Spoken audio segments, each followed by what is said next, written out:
Welcome to Fearful Symmetry. I'm your DM, Aaron M. Evans. I'm the author of the Brimstone Angels saga and the Books of the Usurper. I'm here to torment these nice folks. Before we start that, though, let me tell you about our sponsor. Idle Champions of the Forgotten Realms is a strategy game that unites iconic Dungeons & Dragons characters from novels, campaigns, and popular shows into one epic adventure, which includes Frida, Havilar, and Mehen from the Brimstone Angels saga. The game is available for PC and Mac on Steam and Epic, Xbox One, PlayStation, Nintendo Switch, iPad, iPhone, and on all Android devices. If you look down at the bottom of the screen, there is a code for an Electrum chest of your very own, or you can type !code in the chat and grab that with your nice copy paste. Very handy, very handy. And then hope that you stick around and enjoy the show. If you don't know what I'm talking about, you can check them out at idlechampions.com. Hey, I'm Rhiannon Hilt. I write urban fantasy as Rhiannon Hilt and space opera as RZ Hilt. I'll stick the link for that in the chat because they're bite-sized as novellas, and you should try them out. This is Dante. He is a little tiefling baby. And I also have 2 dice partners to tell you about. Norse Foundry specializes in metal dice. When you roll them, it feels like you're skillfully smashing the rigid armor of the monster horde. You can find their dice and accessories at norsefoundry.com. Phoenix Dice is named for the creature that rises from the ashes because they use all recycled materials. You can find their dice and accessories at phoenixdice.com. Hello, what's up everybody? My name's Yang Yang Wang, and I play Stong Makguk, the barrel-chested, barrel-wearing, very hairy heir to the Murder Bear tribe. If you love D&D and you like our channel and you want to get more of us, here is your chance this Saturday because we are running a series of Extra Life games all day from 7 a.m. all the way to 1 a.m. Pacific time the next morning. So basically that's Saturday, all day Saturday. And yeah, you can come by, play games, buy some incentives, and support a good cause. We have some one-shots DM'd by various folks, including Stephen Merlino over to my left, and Trevor Bettis over and above me. So come see what their campaigns are and support a good cause. And also, if you're a Star Wars fan, we have a new Star Wars stream starting up next Monday. Come check it out. Are you playing in the Star Wars stream? Nope. Yang? No. Just doing tech. Hi, I'm Stephen Merlino. I play Kraban Gleer, also known as Sturge, Arcane Trickster and Diviner. Looking forward to this weekend also with a little one-shot called The Rise of the Red Scales, in which the PCs play kobolds of a tribe, with a rival tribe, trying to race for a Dragon Queen's treasure, because the Dragon Queen, they believe, is dead. And it's pretty nuts, the kind of treasure, but it's kobolds armed with staves of power and things like that, going at each other. It should be really fun. Also, the incentives are pretty fun too. You can purchase things anywhere from a good berry or a healing potion or an inspiration point, all the way up to a Vorpal sword or a deck of many things appearing in the game. So it should be really fun. Looking forward to that this weekend, but it's an early slot, 7 a.m. Pacific Standard Time. I'm going to be honest, I forget in between every week that Sturge has a real name that isn't Sturge.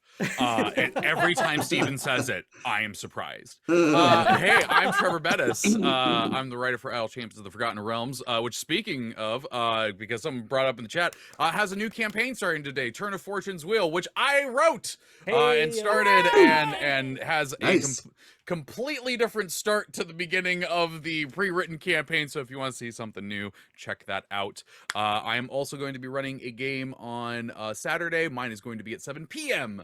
Pacific Standard Time. I'm doing a game called Infinities on the go. I can't speak. If you've played the 6th part of the Xerixis adventure, you may know what Infinities is. And if you don't, then come check it out and see what's up with this weird tavern that might be in space. I also heard from Gar that the new adventure has the new glitch appearances. Yeah. Ooh. Glitch appearances. There's a new Havilar. I think she's cute, but I'm a little biased. How is she a glitch? So in the new Planescape adventure, through a series of events, the champions end up in new forms that are alternate versions of themselves.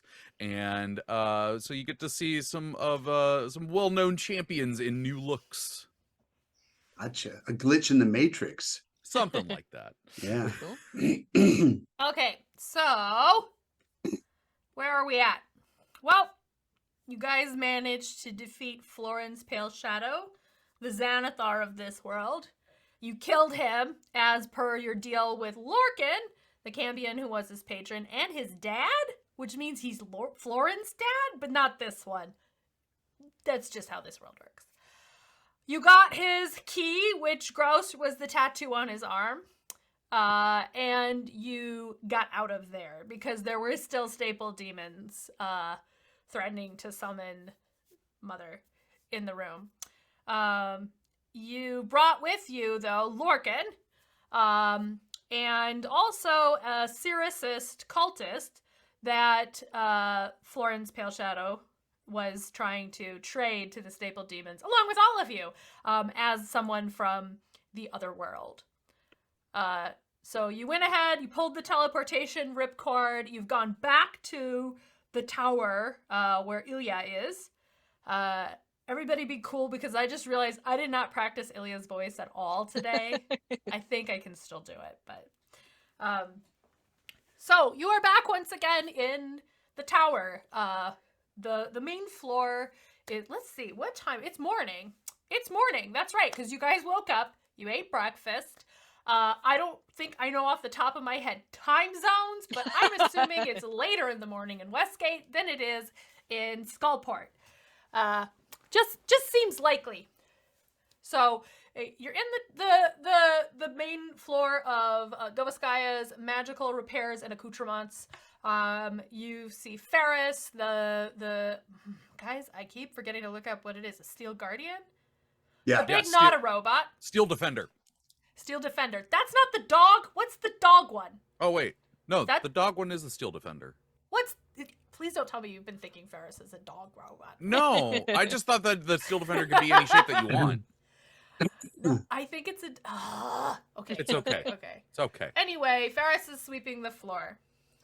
And I'm going to look up what Ferris is while you guys decide what you want to do right here. So number one, we all got a long rest. No. You fought No. and you bounced. Yeah. Yeah. Okay. But we all leveled up. Oh We yeah, all that's right, we leveled up. did. That's Oh. right. I let you level up. But fortunately, I don't think anything critical is going to happen. So if you forgot to do it, you're fine.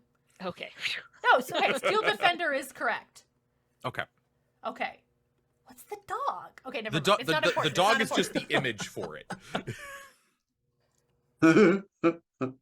This is fine. It doesn't matter. Anyway, he's sweeping the floor right now. He's not really defending anything. Got it. And he sees you and recognizes you, so does not activate his magic mouth spell.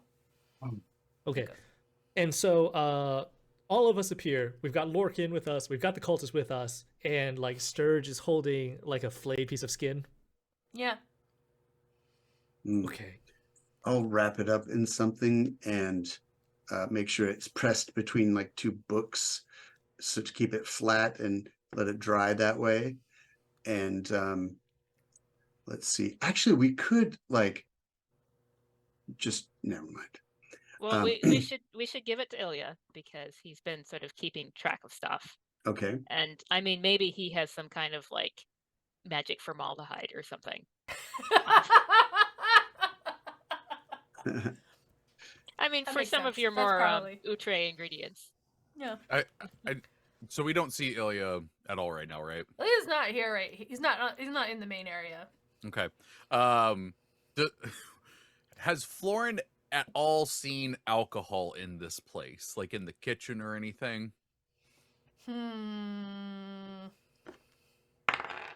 No. Okay. I think maybe Stong senses your nervousness and your stress level. So he pulls out his magic jug and he pulls whatever is remotely shaped like a cup, like from nearby.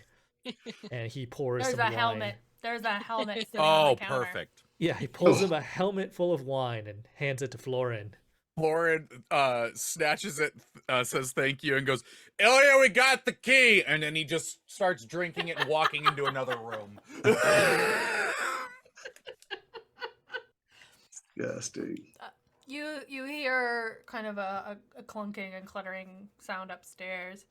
You hear Ilya cursing and a door kind of trying, like maybe he's trying to slam a door shut on something that's maybe a little overfull. Then he leans out over the top. He's like, "Oh God, you're not dead. There are more of you than you left with. Is this a doppelganger thing?" So one of the Artemis is going to point to Lurkin.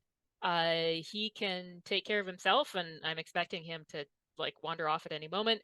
But this one, like, we need a door that locks, and she's going to point to the cultist. Like, I don't think he should be like randomly wandering around. That's probably a good idea. The cultist seems a little stunned at the moment, but he is sort of rapidly assessing, like, exits and stuff. I think Artemisia is going to telekinesis him, so his feet are no longer on the floor. He's doing like a cartoon character. Thrash. Yeah. And Ilya kind of tilts his head. He's like, "Okay. Welcome to Dovskaya's Magical Repairs and Accoutrements, whoever you people are." He comes down the stairs. He's like, "Did you get a key?" Yep. It's a gross one. Stomp points to the book. Book? It's inside the book, between the pages. You might want to wait till it's a little drier. You press a flower or what? Exactly. Okay. Do you want to put the whole book in the vault? Why don't you take a look at it? If you feel you know a better way to preserve it, then you might wish to do that. Okay. Opening the book. Is it, and what book did you put it in the Book of the Still Tongue? No. Oh. I saw that pop up briefly on chat, and I missed you putting it in a book. No, so I thought I did. Between books is what I. So wraps it in a rag to keep it, the juices. Are these your books, or did you just pick these up? Okay, Yeah. Ilya pulls it up. He's like, "Oh my God!" And he throws it and he peels it off. He's like, "Why are you ruining my merchandise?" I tried to bind it in some absorbent material. You put it on my books that are here to be sold. Now I am only going to be able to sell them to disgusting necromancers. Okay, this is Ferris! And he calls over the Steel Guardian, who holds out his hands. He's like, "You do this, because I don't want to. Put it in the vault." Wow, which of you did that? Stong. I think it was you. Are you lying on purpose? Yes. Didn't Sturge do it? Okay, Yes. Just checking. Okay. Well, y'all look kind of rough again. And also, you're gonna tell me, what's this friend of yours?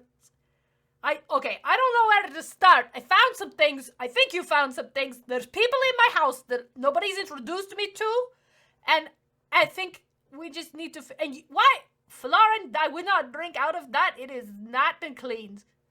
He continues to drink. What happened? What'd you do to Florin? He had a rough go, but he was victorious. Oh. Okay, is this wine? Whose wine? Oh, it's mine.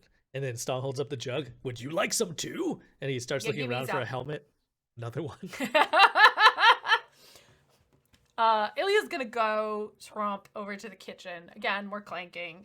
And you guys have seen his cupboards. They are full of banana pants stuff. So you probably would not have found the bottle of Rashemi Jeweled that he comes out with. And mugs hooked on his fingers. He sets these on the counter. He's like, "If you want to drink a helmet of something, you should have this instead." Have you had this? It's pretty. Yeah, I think Florin, it would do well for you. He pours some for you, Florin. Artemisia actually starts to take a cup and then like looks really like disappointed and then puts the cup back down. Yeah. Artemisia, you noticed in the middle of that fight that something is kind of growing inside of you. And maybe even as you reached for that cup, you felt it shift. Sturge, you're having much the same feeling. Whatever they thought it was last time, you're pretty sure they were wrong because it's still here. Yeah. But it did go away for a while. It did. So whatever they did helped. Well, this is the question. This is a form of madness. You are convinced something is growing inside of you. Yeah. And so it is up to Sturge how you reconcile that. It went away. The feeling went away. It came back. Did it ever leave? Did something make it leave? It is a form of madness, so I don't think you can be too logical about it, but the way that you approach it is very much up to you. Didn't we associate it with the demons though? Like the things that are growing in me came from the staple demons. When you are logical, yes. And so the main thing I'm suggesting here is that, it's an aura of madness. Be a little crazy. If you really don't want to, that's fine. But Artemisia is gonna get some crazy on. So okay, cool. Artemisia's gonna take it. Do what you would do. Take it and run with it. So she's gonna actually look around at everybody and be like, I should maybe go get some rest. Concerning my condition. So I'll go upstairs and rest. I guess rest is it. It doesn't feel like I thought it was gonna feel. Anyway. So she's gonna start like walking towards the stairs. Sturge is gonna walk over next to her and say, do you feel like there's something moving inside? Yeah. But so it's too early, but like I don't know about tiefling babies.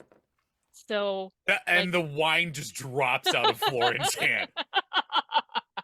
What? Feel like we're all learning things today. I think in You that want moment, another one of those. He's gonna pour you more jeweled. yeah, when Rihanna says that, or when Artemisia says that, I think Stong also like just appears behind them and puts both his arms around Sturge, and Artemisia is like, tiefling babies, I know a thing or two about those. Why do you want to know? Do they grow faster? Like before they're born? Stong takes his arms off quickly, just walks the other way. I don't know. Out of my wheelhouse. Downs the entire thing, and then stands up and goes, Can we talk real? Can we talk real quick? Yeah. Okay. Yeah, that would be good. So yeah, Flora's gonna like walk Artemisia like away from everyone else to wherever the nearest place is, and just go, I'm on a level of confused today that I haven't been ever. What is going on? I thought you were hit by the staple demon thing. No, I mean the staple went in my foot, but then we took that out.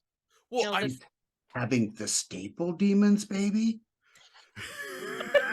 and he just Floren just pushes Sturge's face back into the room. Like when your cat wants your food. Yeah, it's just like. But we didn't. Well, I mean, I don't remember that but I mean, we must have, obviously. I mean, I feel like I would have remembered. I'm gonna be honest. I don't think we did. Well, I mean, sometimes you get so in the moment, I guess. I mean, so it's kind of hard to argue, right? With I definitely feel something. But yeah, I mean, doesn't it feel like there's like teeth and like claws? I mean, like Those are not horns. Those are not. They don't come in that early. Thank God.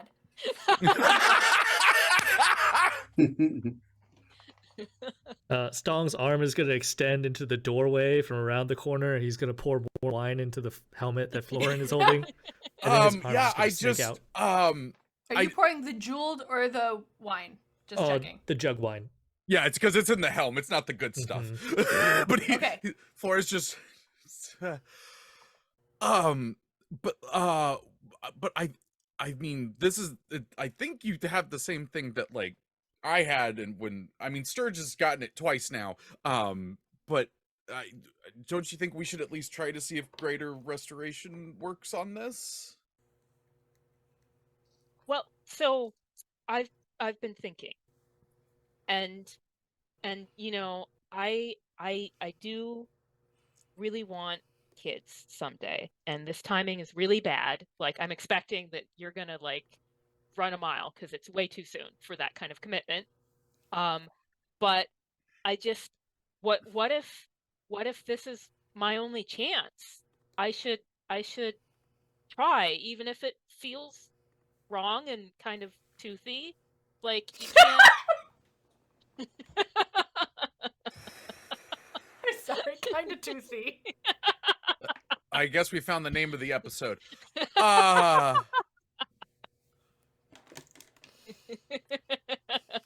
Stong pours more wine into Florin's helmet, and he just keeps pouring. It's like a long, slow pour. He just takes the jug. He leans over to Stong and he goes, "It's very inconsiderate. They're having this very interesting and gossipy conversation where we can't hear them very well." I assume the three of us were just standing right outside the door. Oh yeah, they're like a scene from Clue. Like, all of you are just 1, 2, 3. Yeah. Just sipping our drinks and giving each other side eye. Yeah, but you can come out here and ask for our opinions. I'm just saying. Nope, all set on that. You want help picking a name? Oh boy.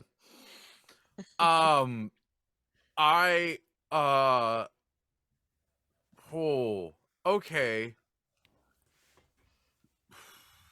I'm sorry. I don't know where to go from here. Do you want to make me an insight check real quick, Florin?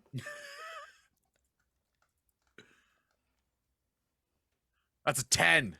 Yeah. So that's all you need to be like 100% sure this is probably what you had. Yeah. That does not mean you can talk Artemisia out of it, but you are very sure she is not pregnant. She is definitely under an aura of madness. He's gonna take a swig of the jug and then hand it back around the corner to Stong. Thanks. And he's gonna take Artemisia's hand and just be like, "Look, I do fully appreciate that, and you know what? If the situation were possibly what it could theoretically maybe be right now, I wouldn't run. But we don't know the full extent of what this is, and I know how it felt, and I mean, to be fair, I don't know how like the proper way of that feeling would be, so I can't really compare, but we don't know what this turns into. We don't know if it results in a tentacle baby or you know, just death. I'm concerned. That's my whole thing, is that I am concerned for your well-being. So you're saying I should go see like a healer or something just to get checked out? Like, yeah. Okay. Yeah. Yeah. That is a great idea. Yes. She's gonna like squeeze his hands and be like, "Thank you." Yeah. Is it okay if I just drink a lot of wine for the rest of the day? Are you gonna need me for anything else? Florin, just so you know, Rashami Firewine is an extremely strong fortified drink. You're going to be hammered in about 20 minutes. Hold on. Okay, I actually rolled a nat 20 on a con save, so like he's good for right now. I was gonna just have him pass out.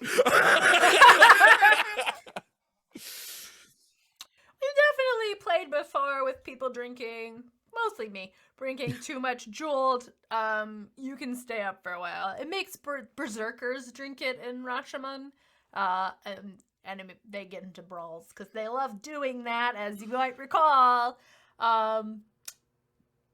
So yeah. Also, once the bottle's open, you gotta finish it. Oh, okay. Good to know. He's gonna say, okay, yeah. And he's just gonna like give her this awkward hug and not know what to do. Maybe it's at that moment that you feel like something pushing against your hip, like behind your hip. Yeah. And when you reach down there, there's gonna be like a little metal ring, like Song, maybe animated objects, like something. Oh in the my workshop, God, and he's just floating it over, and he's like insistently just poking Florin with it. Ah.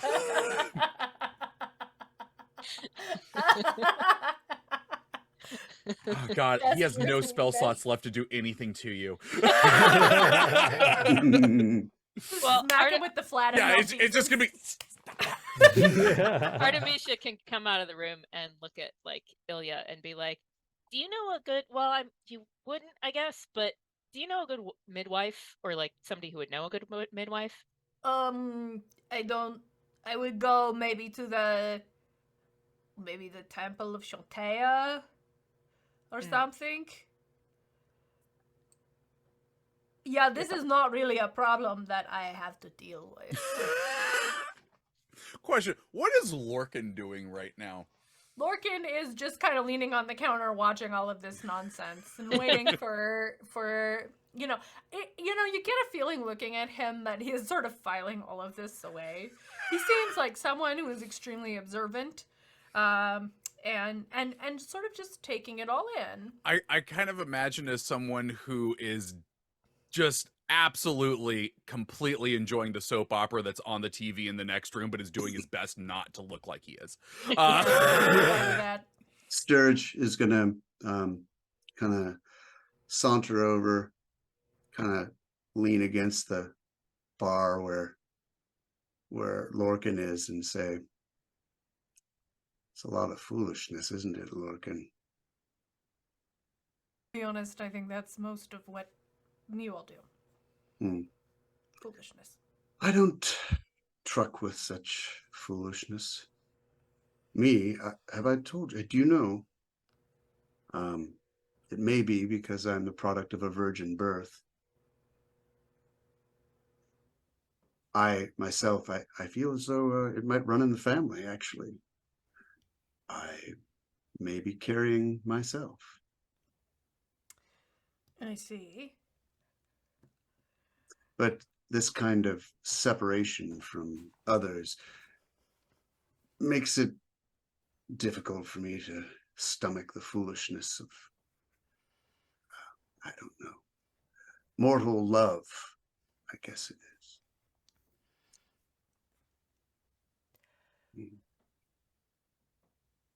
I think perhaps. Well, I don't want to get into your business, but you seem to be struggling a little bit with something here. Well, I mean... Maybe two things? I think it's one. He kind of prods his belly. I think it's one. That's definitely something. But in my experience, people who don't actually care about being alone don't worry about caring about being alone. But I'm sure if you decide to bring this to term and it doesn't eat you from the inside out, you have a lovely little village to take care of it. Or to help you throw it in the river. Is that what you do? Do what? Throw things in the river? Mm-hmm. Normally, I try not to get myself in this situation. Obviously, it doesn't always work. Yes, it does seem that you did have a little, not the best success in that respect. You don't know the odds, my friend. Sorry, that was little Ilya. It's like, that presumes you know the odds. Well, you have one task going on. He makes eye contact with you, Florin. Like, you gonna solve this? Oh, he gives him back a tipsy. I'm trying. He walks up to Ilya, and he says, "I'm Lorcan of the Sixth. Related to Florin of the kind." And Ilya kind of looks him up and down. He's like, "Okay, I get it, I think. Florin, your dad is very hot. I'm just gonna say it." Cool. Thanks, man. I needed that info. Yep. Maybe you'll grow into this face. It happens. Everyone's hotter than Florin. His dad's hotter than Florin. Florin number one's hotter than Florin. It's like, jeez. I feel like anybody who's a child of Lorcan has a little bit of the cliche of like the beautiful girl whose sister is hotter, so she doesn't know she's attractive. Little bit. Oh, of that. right. They're sort of figuring out they're from the other world. And Ilya's like, you know of the other world, okay. He looks around, he's like, are you guys getting competing theories without telling me about it? You're just gonna leave that on the table? No. So that guy. Do we put him in a room yet? Did we? He's floating over my floor here. Right. So he points up at him. Hopefully he's enjoying the show. He's apparently one of the cultists that we fought on the way in here. So he's also from our world, and was gonna the sable demons and whatever were like trying to like get him from other Florin. So they want him for something. That's concerning, maybe. And through from this dude, Lorcan and other Florin found out about our world, and apparently other Florin was looking to find a key for himself so that he can go into our world and, you know, mess stuff up, whatever bad guys do, because he was a bad guy. He's a jerk. Lorcan sort of looks a little bit surprised when you say that Florin wanted a key. And he says, that wasn't his plan. What was his plan? He looks up at the floating Cyricist.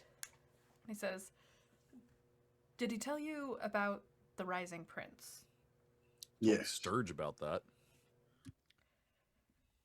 Did Florin? Oh, no. you? The Cyricist told Sturge that. Florin did not mention that. The Cyricist, wheeling in the air, repeats his sort of frenetic, the Rising Prince will be coronated by the White Lady with the crown of Mad Xeric. And Lorcan's like, Florin just spins right. him a little bit faster. Like, He's like, if he throws up, I'm gonna make you clean it, not Ferris. I have prestidigitation, that's fine. During the combat, did I misremember, or did the staple demons offer to crown me? Or to get the White Lady to crown me? What? I mean, They that's... did say something along those lines, that perhaps you were a strong candidate. I will have to rewatch to see exactly the words. No, I I was acting dumbstruck for Floyd, but no, I think that did get said. Huh. So, okay, Lorgan, what is that? What, and other me wanted that? He believed that the Rising Prince is an entity that is going to have to choose an avatar. He wanted to be that avatar. Because he thinks that avatar can leave this world.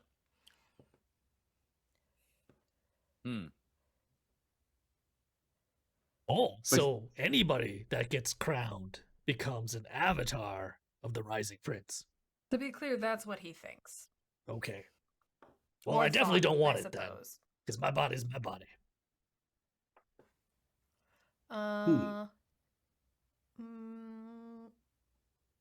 make me an insight check. Okie dokie. 22. Stong, you see Ilya kind of stiffen when Lorcan mentions this. You see his gaze kind of dart around the group. Then he kind of folds his arms in a way that reminds you profoundly of Cecilia when she's kind of annoyed.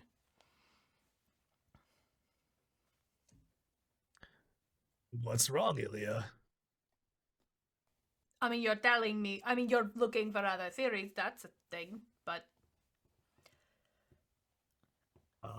I'm sorry, I didn't realize that, having other theories would make you feel bad. Well, we're gathering information, and we brought it here to you, so that, for your theories. Yeah, it's, okay, just don't get mad, okay? Oh, God. It might be real. What might be real?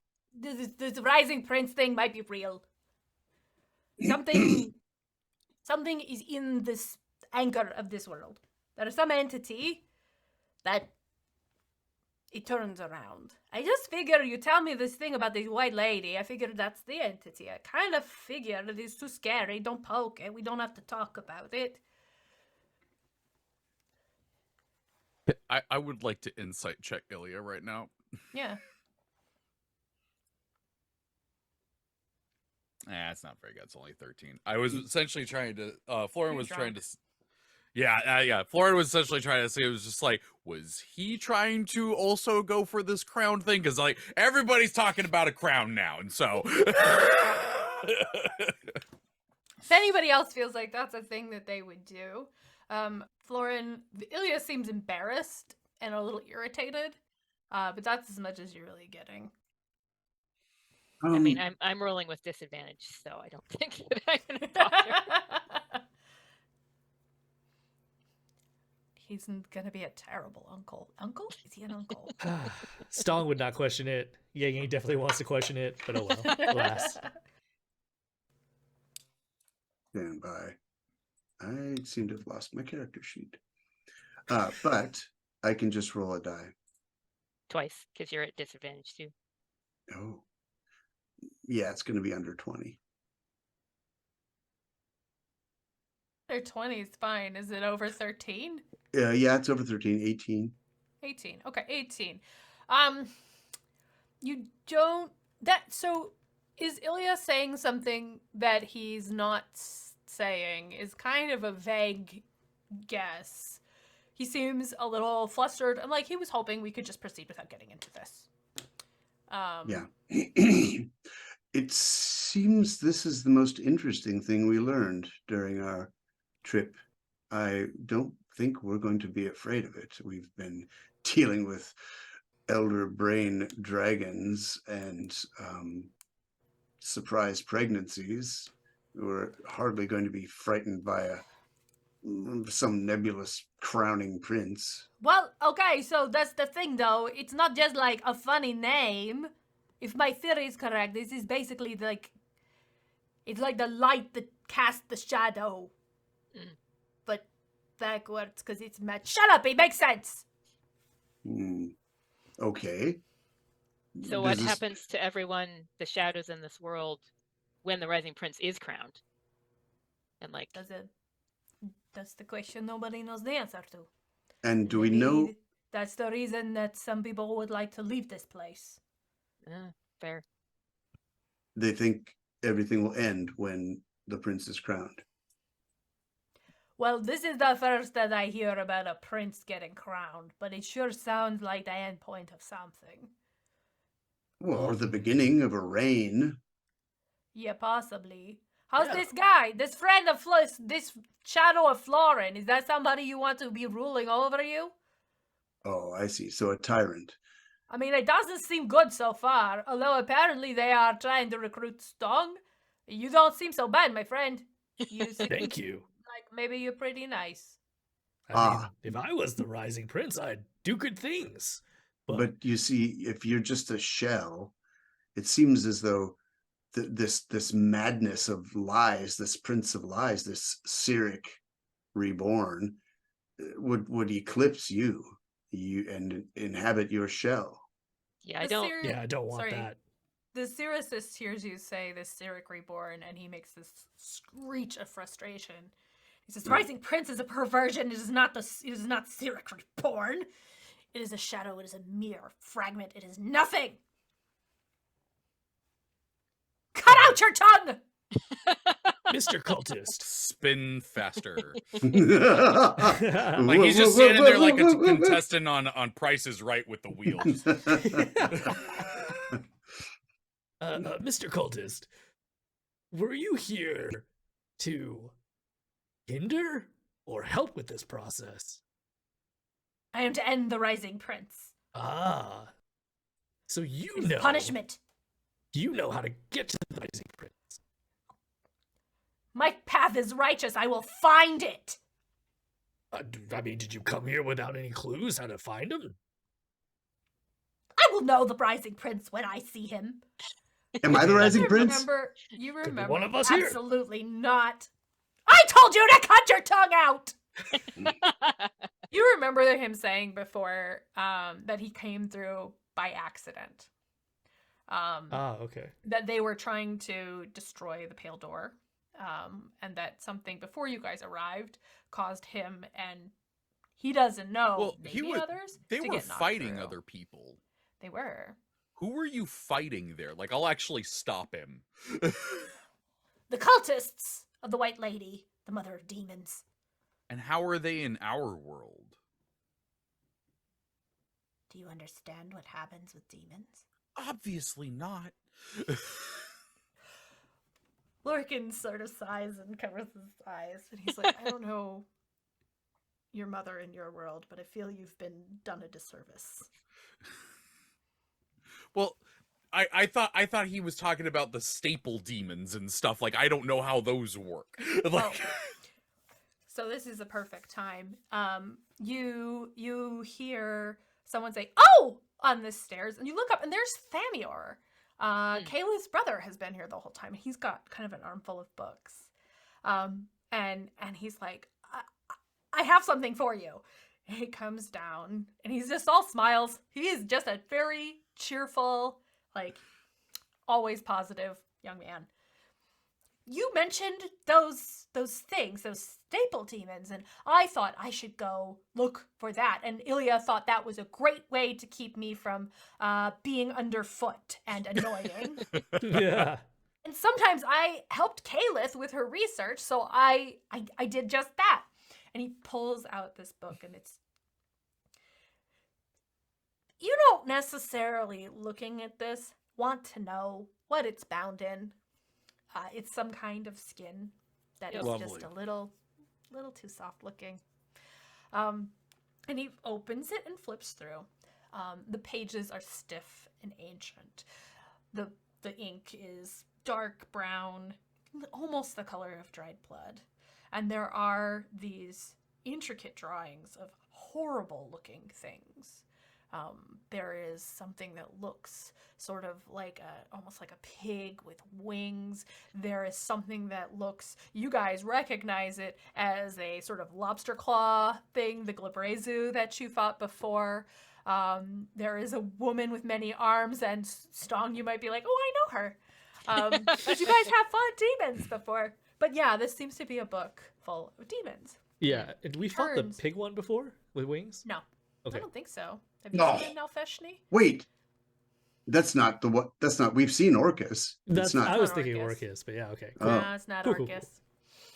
It looks like if maybe like someone was really trying to be Orcus, like not great Orcus cosplay. Bad Halloween costume A Orcus. little bit that. Little Orcus bit that. is like little wannabe brother. Yeah, cool. So he's flipping. He flips almost to the end, and here the things here are strange. They become less. A lot of the demons that you see early on, they look kind of the same structure as a person, right? They have a trunk, they have a head. Sometimes they have multiple heads. They have arms. Sometimes they have multiple arms. But you're getting into this part, and it starts to get more weird.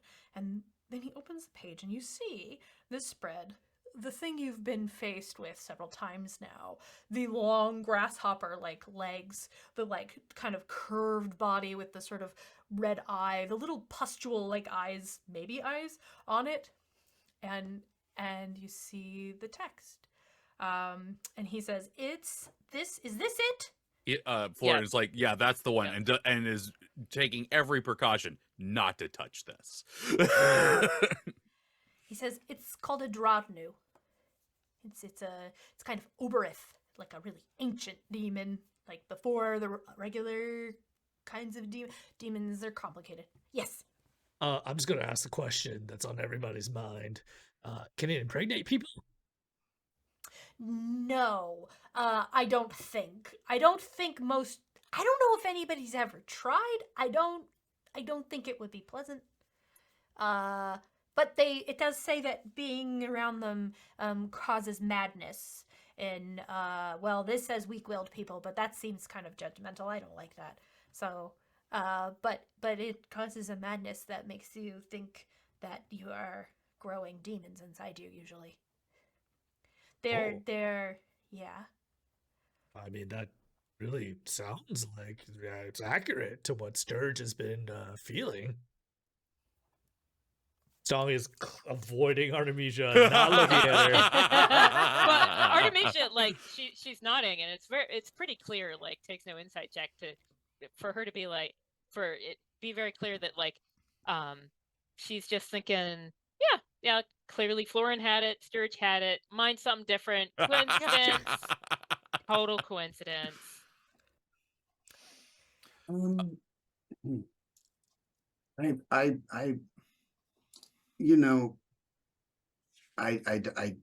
not convinced. It does seem like a coincidence. It's possible Artemisia suffers from this. No, of course not. I'm the one who can actually get pregnant. Have I told you about my own virgin birth? What? We really got to establish things about like boundaries in conversation. My mother was a virgin, and I was born from a virgin. But I she myself still had a womb. Just true. saying. I would probably, following in my mother's footsteps, carrying. I would, I guess, need a special help to deliver. Thamior is like, I don't have anything about that in these books. Did you need me to look up? No, it wouldn't be in that. It's more of a divine thing. Okay. Well, Thamior, is there like an easy way to solve this delusional madness? Like, is there a keyword I could say, or can I like slap them on a place on their face or something and wake them up? It sounds. So this is an old book, and the older the books get, the less specific they are about spells. But it says it takes a great holy person, and a divine working to treat the madness. Okay. There, just some facts about them. They can launch flesh hooks from. They can reach 20 feet, which I think you maybe already know. They hate other demons and hunt them down, and they are the children of Pale Night. Thamior, Night. you know what the best kind of learning is, Thamior? First-hand learning. And we've all learned those facts firsthand. It's engraved into our bodies. We won't forget it. Does that mean I should go get attacked by No. a demon? You're fine. I mean, You're a all set. Drodnu. I mean, you could join us on our next adventure if you want. What were the name of these creatures again? Drodnu. Yeah, I think we should just stick with staple demons. I'm going to be honest. Easier. Rolls off the tongue. Yeah. Real good branding. Well, Okay. So I'm gonna go find a midwife. I mean, I guess you could come, Sturge, but they're just gonna like turn you away. But I mean, you can come. You know what? Yeah, why don't like it's at a where Illy? Where'd you say it was? It was at some kind of I like said you temple could with go to holy the people. Temple of Shantaea. There's like holy people there, right? That like do midwife That's stuff. usually that's what's at. That sounds great. Yeah, the both of you. Yeah, I think that'd be a great place for us to go. Yeah. They would. That woman I saw last time I was here, that was Shantaea. That was Shan- Suni. Oh, You went to the Suni. Temple of Suni. Ah, I did like That was a different kind of temple. The heart warder, it's the Temple of Suni that you talked to beforehand when you asked about a midwife. He was young and he was like, I haven't had to worry about that yet. So he wasn't sure, but he did say the Temple of Shantaea was where you go. So, but and being healers, if they did need to cut me open to let me give birth, they could then heal me as well. yeah, people do that, I think. That's that sounds good to me. Okay. I'd like yes, I think midwives is exactly what we need. Okay, If so they before don't, I you got guys, you back, man. Hmm. before you all go running off to see about your demon baby problems. I can't believe we're doing this again. Okay. You've left me with 2 house guests. What am I supposed to do with these 2 guys? Feed them and well- give them quarters. Points at the Syracist, put him in a room that has a lock on only your side. Lorcan Why do you say that like that's a thing everybody has? I assume you can cast Arcane Seal or Lock or something like that. But that's not what you said. You said put him in a room that only locks from the outside like I'm some kind of maniac. There's just an unbroken silence for a hot second between Florin and Ilya. And then Florin goes, Lorcan, what do you want to do?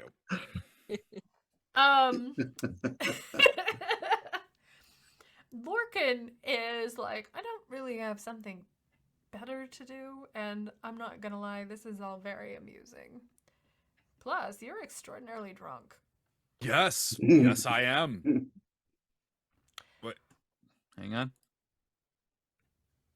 I rolled a natural 1. I feel like a natural one is not blacking out. I feel like a natural one is you say something that you did not mean to say out loud. Oh God, let's see. But if you need time to think about that, it doesn't have to be in this moment that you do it. If you know in your heart when I said that, what it is. No, I think that would be an interesting one. It's just like, yes, I am. Now let's go get my girlfriend. Let's go get them to the temple. That's what I expected.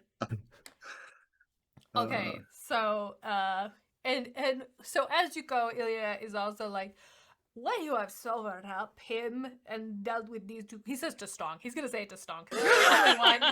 You're the only one he feels sure about right now. So he's gonna go over to Stong and he says, when you have sobered up him and dealt with these 2 and their delusions about the demon cat babies or whatever. I roll. I found out some things that might be interesting to you about how you get out of here or don't. But it's not gonna appreciate make that. sense. Not gonna make sense to them right now. So solve that first, and Okay. I will deal with your. He looks up at the Syracist. He's like, your new friend, pet. What are we calling this one? Word. I feel like we're taking Advisor. control of him for his own good. like reluctant advisor. Civilian informant. Yeah. Civilian Dad. environment. I like it. I like it. All right. So, Well, Artemisius is gonna set his feet on the ground, like next to the steel defender, okay. so that The like he fairies can like will grab him. grab onto him Yeah. and lift him up. And Ilya is like, okay, I cleared out 2 guest rooms. They're not using the other one, so you can have that one. So he walks up with Ferris to tuck away the Syracist. Lorcan is going to, admittedly, while it sounds very entertaining to watch this go down, temples aren't really his jam, so he's just gonna stay here. Okay. So you're gonna go. Before we leave, Sturge is going to pull Ilya aside and say, I don't know if you can help me with this, but I need, I need a strong poison. I also need some healing potions, rather strong healing potions. I don't know if you can help me with that. Third thing I would love to have is one of your glorious battle bindings on my rapier, Mr. Whippy. I don't know if you can help me with any of those things, but if possible, it would be of great help to me. I haven't done a battle binding in a long time, my friend. I don't have to do some reading up, but I'll look into it, okay? So you want a place to buy stuff. Ugh. You don't know anybody here. You're gonna buy poisons from someone, and you don't know anybody. You can give it a shot. I don't sell that stuff, man. That's a good way to get into trouble. Okay, so I got 3 possibilities, okay? Okay. There's this place Gone Deaths. They sell all kinds of magic stuff. They're gonna have healing potions. They might know a guy who can get you poisons. Might know a guy.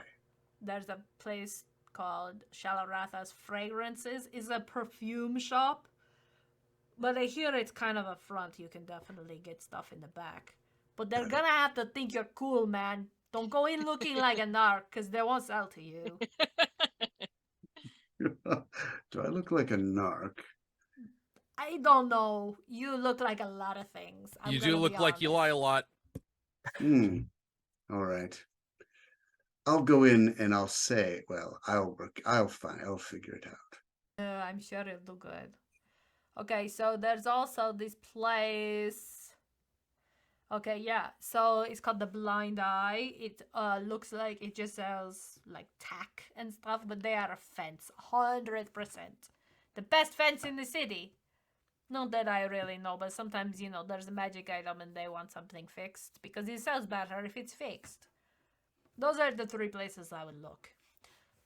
But be cool. If you go in these places and you act really like, hello, I am here to buy deadly poisons, you're probably going to get killed. I feel like I got to tell you, I wouldn't appreciate that for you. That's very kind of you. Thank you. Very well. Those 3 places. I like that last one best of all. The other possibility is you go talk to the vampires, but this one I don't agree is a good idea at all. All right. Thank you. You're welcome. Good luck with your, he points at your abdomen, situation. Thank you. All right, let's go to a holy place. Here we go again. Okay. So you head out into the city. Are you heading back to the Temple of Suni, or are you looking for the Church of Chantea? I know Armesia's gonna want to go to the Chantea one. Yeah, that's where she's heading for unless somebody drags her off. So Yeah, that's where I'd like to go. While we're walking, Florin is going to, I'm not gonna say like, slyly talk to Stong, but kind of tipsily fall towards talking to Stong. And just whisper like, hey, I'm probably not gonna be good at talking in there. So can you just try and get us to like the holiest person that is there, like a high level holy, and get them checked. I think like max level midwife is what we're looking for. That is what they want, but also what could help us. Does that make sense? Yeah, you're basically making me like your representative to speak for you because you're too nervous about your situation. I understand. No, that's exactly it. It's not at all because I drank all that, whatever that was. So like, I'm glad you're here, buddy. I don't know if I tell you this enough. You're a good dude. So thank you. No, no worries, man. And then Stong's gonna pour him a little more. It holds up to a gallon a day, so still got quite a bit left. A gallon of wine to get through. Oh yeah, good times. What's the last thing you made in this? Hmm? What's the last thing you made in the jug? Wasn't it mayo? Something Did you like make that. mayo? Yeah. Yeah, probably. Yeah. Hmm. I didn't say it was good wine. It's just No, Florin it's like needed mayo. wine. We'll just like lean into it. It's mayo. It's got a mayo flavor. Oh, yeah. Yum, yum, yum. Nasty. little oily, yeah. Oh.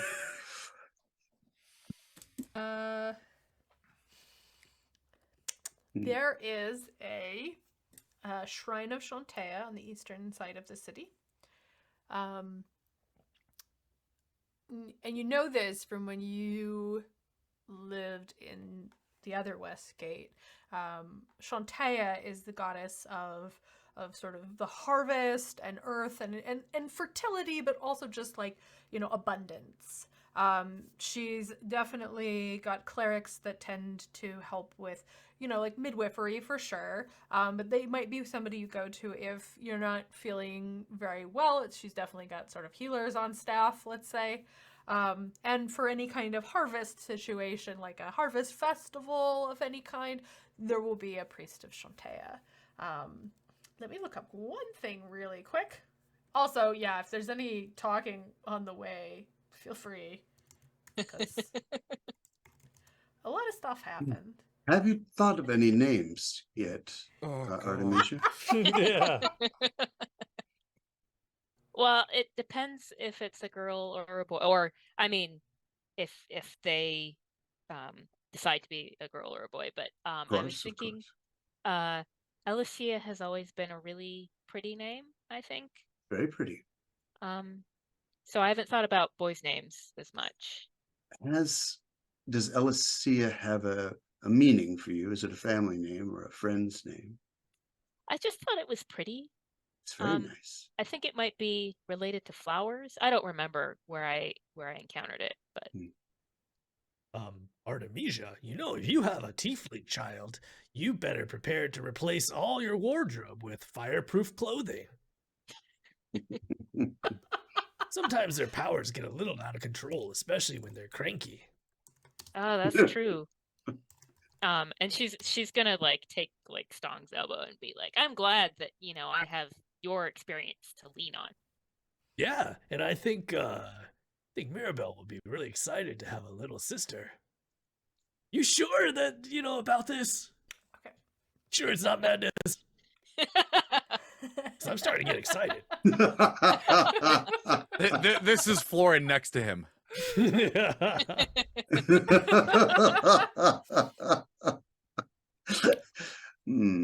All right. I think if I were to have if I have a boy, I'll name it after my brother. That's good. Florin, I cannot hold it back at this point. Like, I'm gonna be honest, I'm really disappointed there's not gonna be Sturge the second. Mini Sturge. No.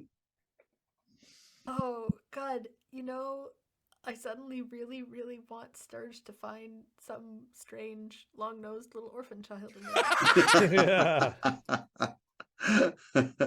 Might have just thought of an ending that I'm going to shove at you. That's And okay. you're like, no, thank you. Here's the orphanage. All right. So the Shrine of Shantea in this place is still not like a huge church, right? It's still, you know, a small, cozy kind of space. It is made of wood. There are sort of sheafs of of what season have we said it is? Spring? Spring. Okay. Don't remember. There are sort of, instead of like sheaves of wheat, there are these bunches of flowering vines, kind of arranged in an arch over the entrance. And there is a woman sweeping the threshold. She is a dwarf woman who is sort of round and stout and cheerful. She has a little fringe of beard, and she looks up as you approach and smiles. Hail, good lady. We are Blessings of here. the nurturer upon you. We're here to seek the highest level midwife that you can. The holiest, the best, the most expensive. My friends here, at least one of them is pregnant, for real. So we need help. Oh, I'm the just to be clear, I'm the only priestess in this shrine. There are other secular midwives you could seek out if you need someone expensive. I only take donations. Well, I mean, if you're the only one here, that means you're the highest one here, so by default, That's you're the one I'm true. looking for. Can That's you a help very good point. consult with my friends? And, you know, if you do a good job, Sure. Stong will take out a is- shiny gold coin. Here's what I would love for you to do with that. Go to the market and buy some bread. And give the bread out to the unfortunate. Thus you shall spread the blessings of Shantea. Well, Shantaea's my kind of priesthood. Do you want me to If do you that now? don't- Yeah, I mean- Florin stops him. Is like, maybe She- we'll do it. We will do it later. We will for sure do that later. She looks over at Florin and sees the lean he's got going on, I'm assuming. Oh yeah. That's You expecting should dad. perhaps stay. The Hmm? abundance of the earth. He should stay. The abundance of the Earth Mother comes in many forms. Yeah. Some of them some blessings we must sit with. Do you Sitting want sounds to great. come sit? She takes you and she guides you into. Oh, where you're the there's, like, best. a Yeah. little No, this queue. is good. There you go. Just lay down. You're fine. Yeah. No, I'm just gonna. Yep. I'll be over here. I don't have space to do a full examination, but you seem like you must be very early in the process. Well, just yesterday. You just yesterday. Oh, interesting. What is you're a half elf? If you don't mind my asking. Yes. Okay.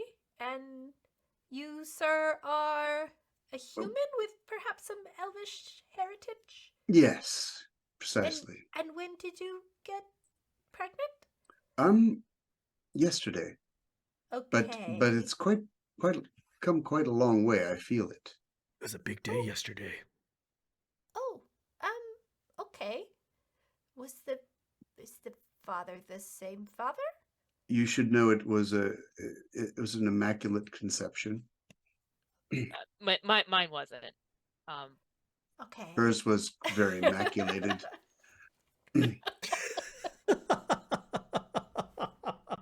Oh, the things I could say. But Stong's gonna be quiet.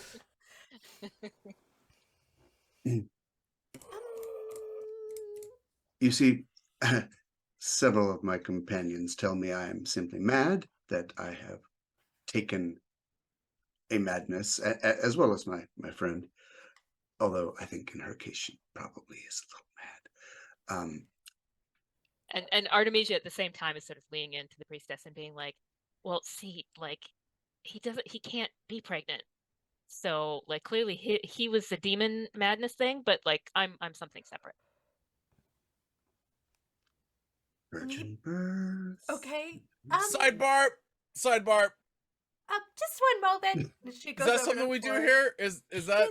Yeah, I'm going to tend to your friend for a moment. And she All goes over right, to Flora well- and she's like, "Are you going to be sick? Because I'd rather you not." Is he calling for a bar?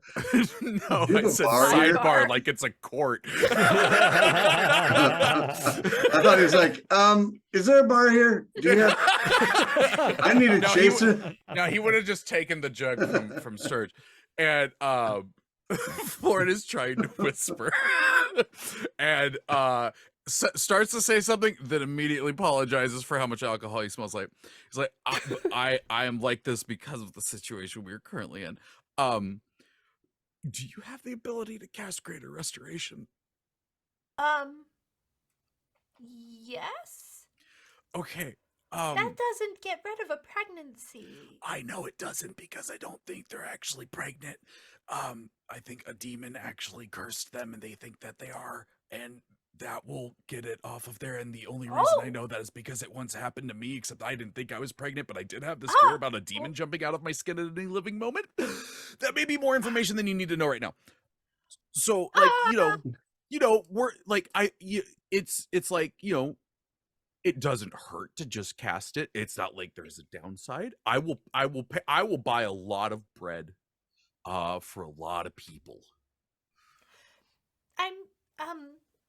I'm confused. But wait here. I think maybe I should talk to your other friend. Just a Okay. moment. Yeah, I'm gonna be a little horizontal for a while. I'll still be here if I'm snoring. Just tap me. So you have Okay. fun. She kind of goes over to Stong and she said, Can I speak to you over by the altar for a moment? Sure. I'm not used to this. I'm somehow like the most normal one to speak to at the moment. What is it? So, just to clarify, your friend over there, she points at Florin, very much needs some kind of restoration spell because he is drunk off his gourd, if you don't mind me saying so. Oh, he needs one. But maybe we all need one. Just all need a lesser restoration. We've all had those days. Mm-hmm. He mentioned that perhaps this is the result of a demon pregnancy. Yes, it is from a staple demon, otherwise known as a Drownu. Oh, I don't really deal with demons, so I don't know what that means.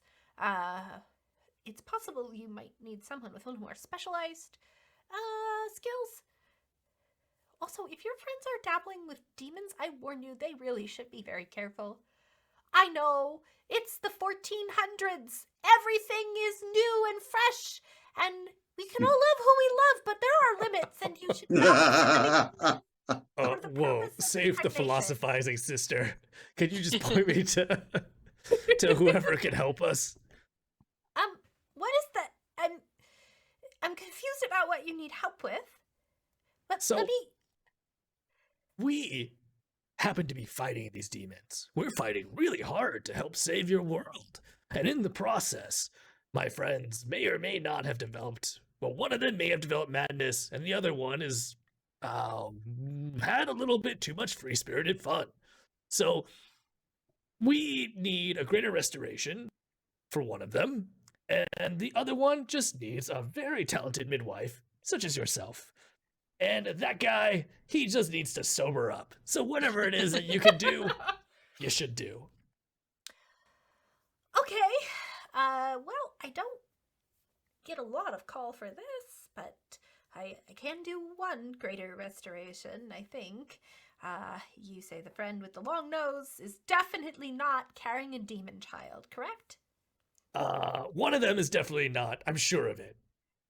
I'm not trying to place judgments on my friends here. Wait. Which one should I do the spell on, though?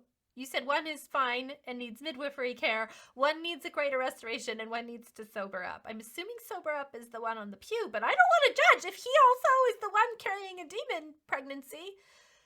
You have a lot to deal with, sir. Yeah, this is just like any other week for me. Don't worry. Florin, if she got one greater restoration, who should she use it on first?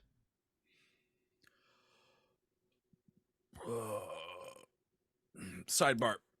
And he just gestures for Stong to get closer. Stong glances back at Artemisia, then casts a silent spell around her so she can't hear our conversation. I'd really No, appreciate he wouldn't do her. that. No, he wouldn't do that. He wouldn't do that. No. He just like Stong gets closer. He's like closer. Like Stong just gets like right up here. And it's just, I would really appreciate if it was me. Just for my own day. Sturge seems very happy with what's going on with him right now, and we can figure that out later. But that's my opinion. You do with it what you will. Stong looks at this little piece of wood that he's been casually carving into a shiv in his hand, and he drops it and it cracks on the floor, and then he silently turns around, goes back to the lady, and it's like, well, all right, yeah, I guess it's that one. And he sort of like gestures towards Artemisia's direction. Okay, and you're positive that she's not, that this is a madness. We'd hate to cast a greater restoration and have it be the case that it's not actually going to help with anything. I mean, wouldn't it make her healthier in case there's some sort of impurity in their body?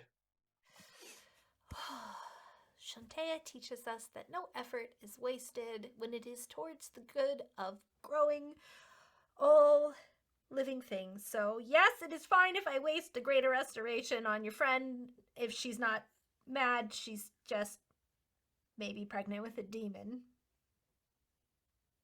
Okay. So she turns. She goes over to Artemisia. She's smiling very big. And she says, okay, your friend suggested that I start with you. She sort of takes both your hands in hers and she goes, I haven't done this very much, just so you know. This is my first pregnancy, too, so. Well, She leans in and she goes, I can tell you're really happy. And I'm gonna say, I hope it's not your last. And she casts Greater Restoration through you. You smell like cut grass and turned soil. And just that feeling of when you've had a really delicious and nutritious kind of meal, like not just eating like fast food, but you've eaten, healthy things and rich things, and you just feel sated and good.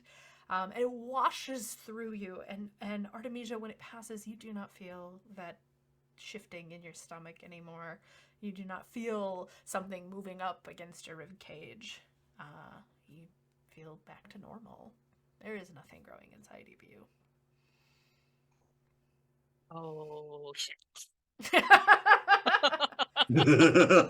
But like, does she like realize that it was like madness in that moment, or is it just like that's just not there anymore? I think when the madness passes, you know that it wasn't real. Now, that doesn't mean that you don't have complex feelings. Yeah. The priestess is still standing there, and she sort of just like steps to the side, gets out of your space. Stong steps over with the priestess. So you said you didn't have another greater restoration spell. Not today. Is there someone in here who does? Because I think my other friend needs it too. I'm the only harvest mistress here. Hey, Serge, you want to go to a sex club? At the end of the season, someone will come and spell me. But, yeah, a high priest at most of the temples. There's not a lot of temples in Westgate. People are interested in worldly things, let's say. But there's some, and you could find a high priest there that could help your friend. Maybe tell him to stop summoning demons for kinky reasons. I won't say that he doesn't do that and won't enjoy that, but that's not how it happened this time. Thank you so much, though. Like, we will definitely donate a lot of bread to the people of this city on your behalf. Good. Because if you don't, a famine will come down on you. Oh, Stong pats his rotund belly. He's like, not bad. I love my eatings. So, he turns back to Florin and Artemisia. Do they seem like it's like a, it's okay to approach them? Like it's not like tense or not like in a hushed conversation? In Artemisia's case, no. She just seems really like emotionally drained, but like quiet. And Florin is just sitting quietly next to her for her. The lean. In my head, anyway. Yeah. So I do suppose I would like to go back to that place of Sunni. I'm certain that they would have. I mean, they're all about love and sex. Certainly, they know something about birth. So, I would be quite surprised if they didn't have midwives, and so it's part of the whole cycle that they celebrate. I kind of feel left out at this point. If you want to be honest, Artemisia got to see her doctor, and now I'd like to see one too. Yeah, let's hurry up and get you to a doctor, Sturge. Or Well, there's no great hurry, but let's go to Sunni. They were quite kind last time. That sounds great. Why was I there last time? Florida's gonna give Artemisia like a little extra tighter of a hug for a moment, and then get up and walk over to the priest and just be like, so how much bread am I buying? Like, are we talking like crate or like? He offered a gold piece worth, which is quite a lot of bread, to be clear.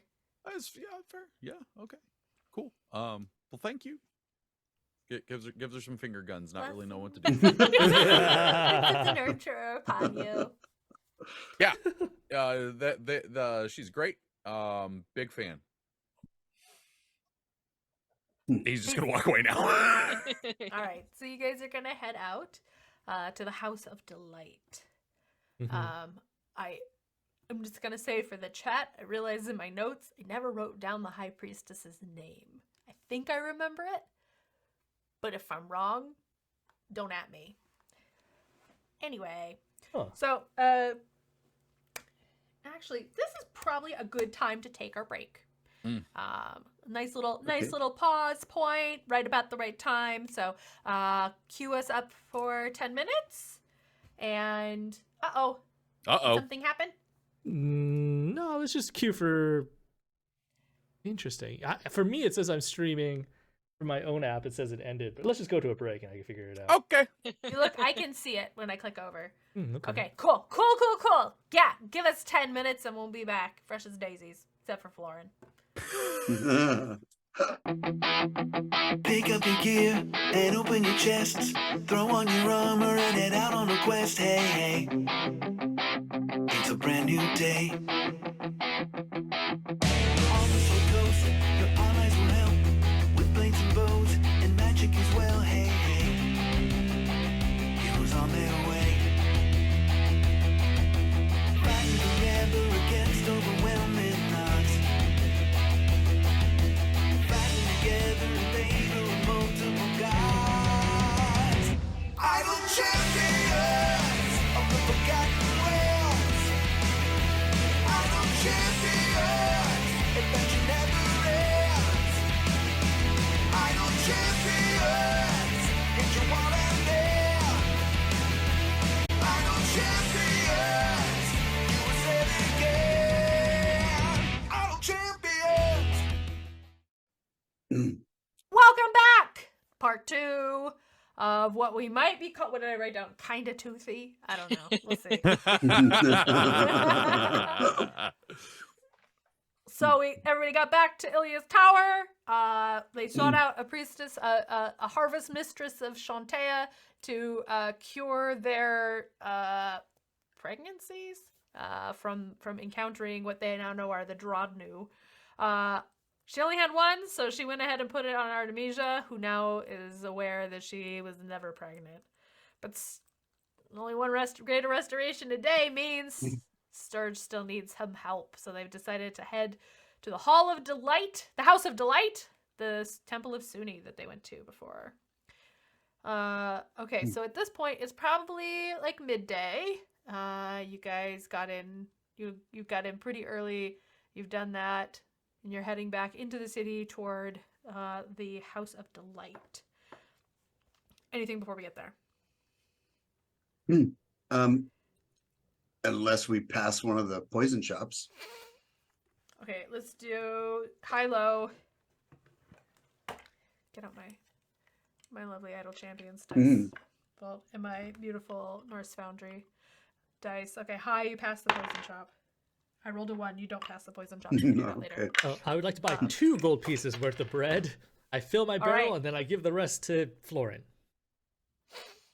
I did. Okay. You know I what just, time it is. I just start drunkenly handing out to people, not really looking at who they are, and be like, enjoy bread, bread on me, bread on you, bread on me. So Florin looks like he's covering the people on the street. So I guess Stog looks at the surrounding homes, and if there's a window open, he's just gonna throw bread through the window. Blessings of Shantae, football style. Air bread. Yeah. Blessings upon you. All right, so you guys are moving through the town. I love that handing we're out acting bread. like they're all baguettes, like we're just footballing them. I mean, if they're not, I shape them in my hand to be like that. I'm gonna go ahead and say in this version of Westgate, the specialty bread is very much like a baguette. I love it. It's probably called something weird, like a marrow spear or something. That's a good one. Thank you. All right, so you head to the House of Delight. It is not hopping. Before, when you went, it was late at night. It was actually, I think, the middle of the night. And it was definitely, there were a lot of people there.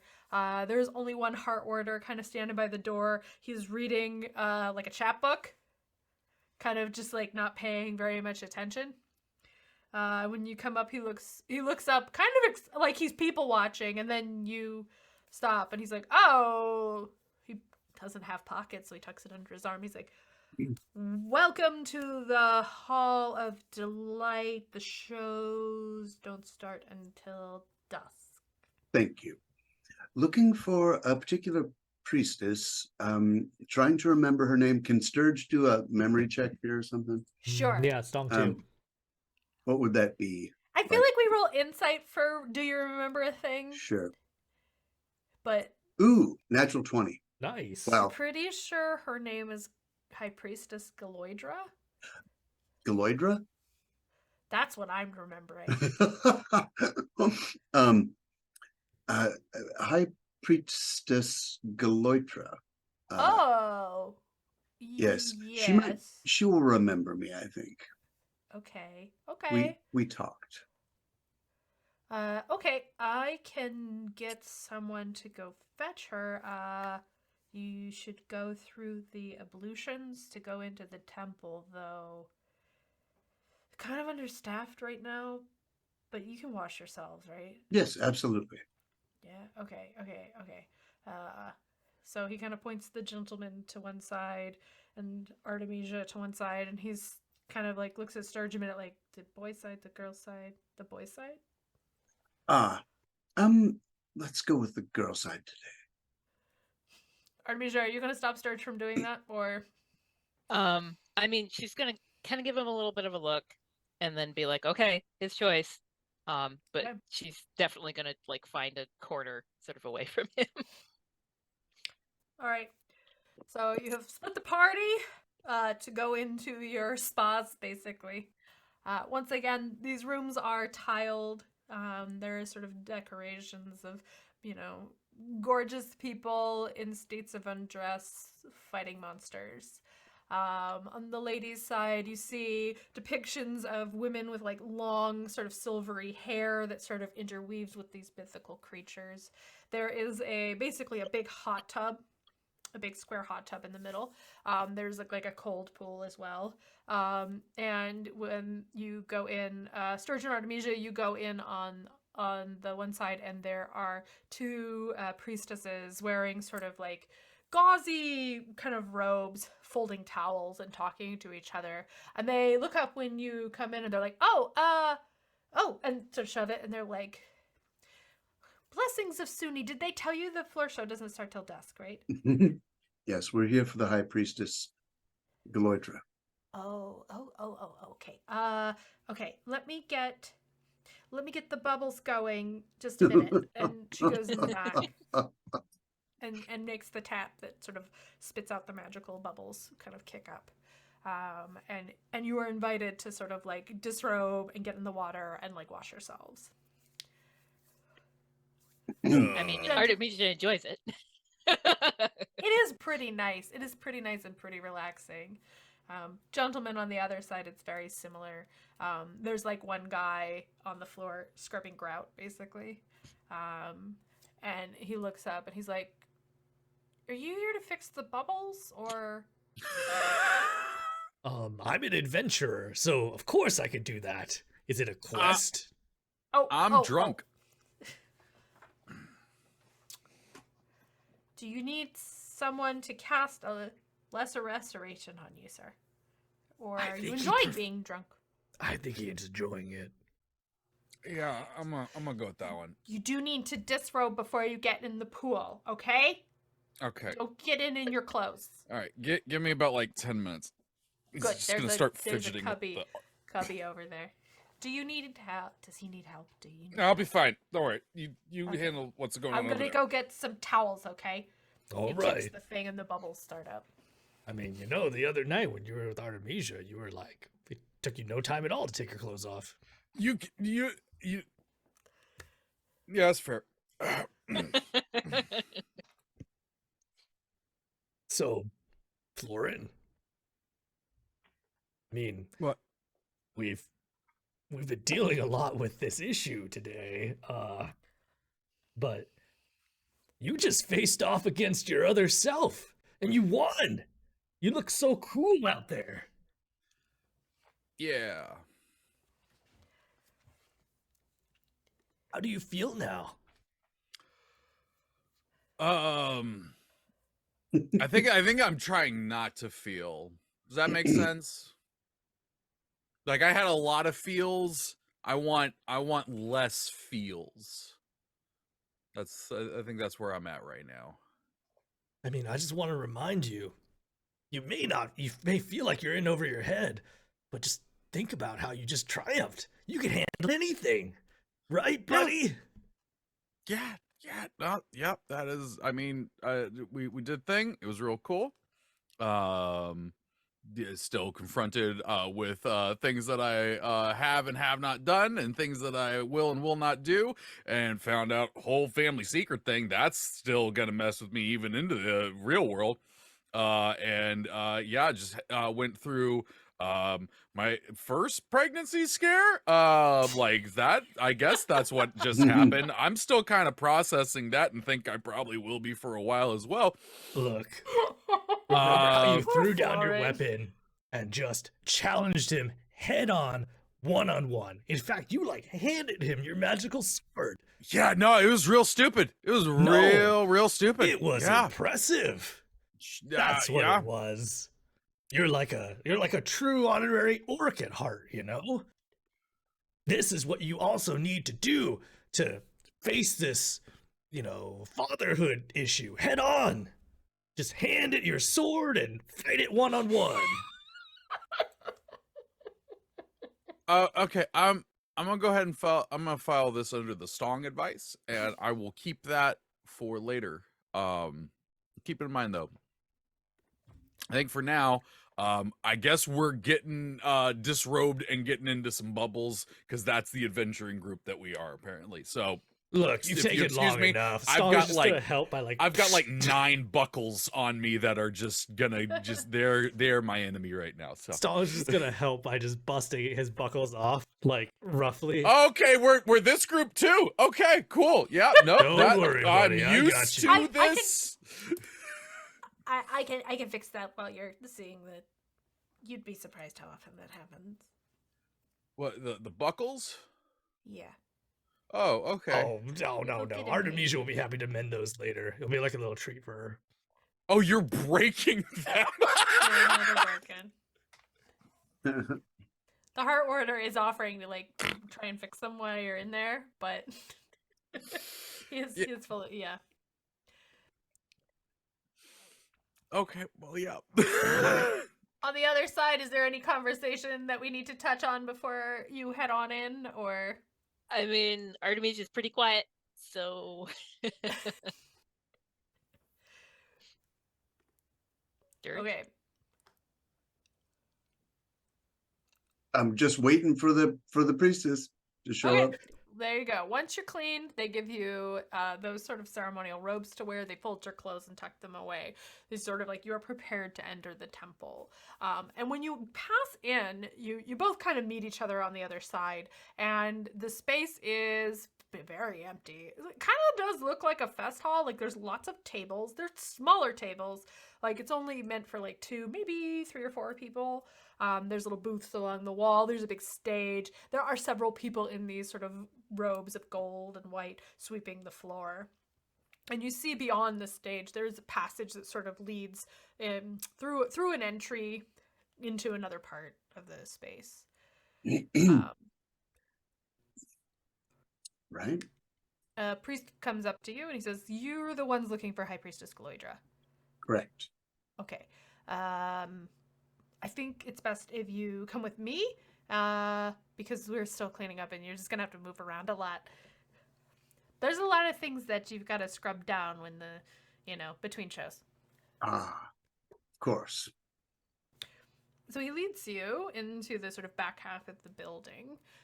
There is like a fountain sort of bubbling along as you go down some steps. There are halls that kind of go off in both directions.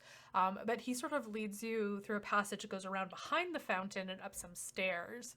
And you are brought into a room that has a big window sort of overlooking the harbor of Westgate, one of the many harbors. And it is covered in sort of comfortable seating, pillows, big soft pillows. And he says, "Wait right here. She'll be just a minute. She's just finishing up the sort of afternoon rites." Very good. Step out to the window, look out over the expanse and see if it all looks like the Westgate that we know from home. It mostly does. There is that sense that like everything here is sort of reversed. And so you looking this way, you're sort of struck by the feeling of offness of it. The water is not in the direction you'd expect, but looking out the window, it's sort of hard to tell. You could just be facing to the east. But you know it's kind of wrong. And Sturge, make me... What am I going to do here? I guess we're going to call this a perception check. 20. Once again, as you're looking out over the water, there's that moment where you see these sort of black veins over the dome of the sky. Almost like you can see your own retina. When the light hits your eye that certain way and you see those sorts of veins, but it's just a beat too long and a beat too dark. And then it's gone. Artemisia, do you see anything in the sky? Do I? Make a perception check. Okay. And I don't have to do disadvantage. You don't. It doesn't matter. That's a 4. She's very emotionally wrapped up in what she's You're just gone through. you're looking at the sky. You stare up at the clouds till your eyes water. You have absolutely no idea what Sturge is talking about. The clouds are really pretty. No, it's these. Did I tell you I saw black veins in the sky before? I think I remember that. And then we were talking about like whether this world it's our fault and it's like falling apart. That was a lot. Like, are we doing that again? I don't know. I saw them again. Oh, well, why don't we ask Ilya after you see the High Priestess? Yes, Because it seemed like he yes. had some more, and maybe Sammy or can research them for you. Good idea. Is he Easy like to- yours? Oh no, that's not. That's Kalith's brother, isn't it? Yes. Okay. Yes, let's remember that to ask Ilya about the veins in the sky.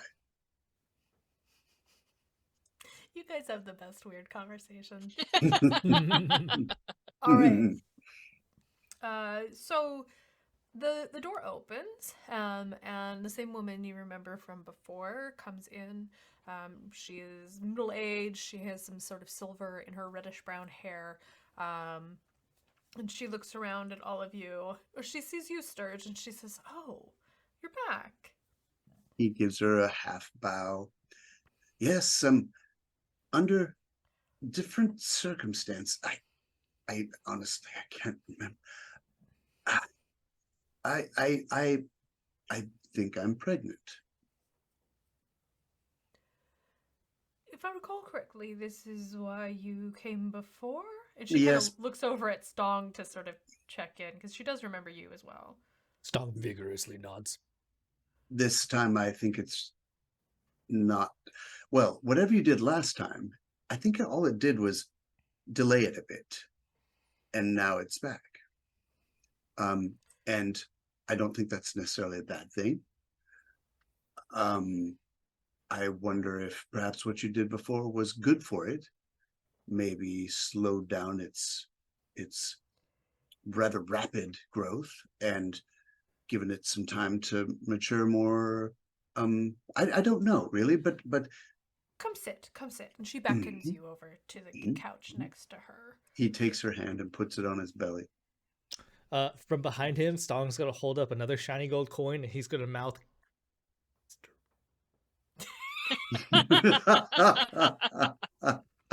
She sort of looks at you and she sort of nods slowly. But then she turns to Sturge. And she says, "Tell me what happened." And we can elide over this, but you can tell her the details of the fight, or whatever you want to tell her. We don't have to repeat it because I think everybody here knows. Well, there's a coincidence that there was. It's coincidental the encounter with these particular kinds of demons.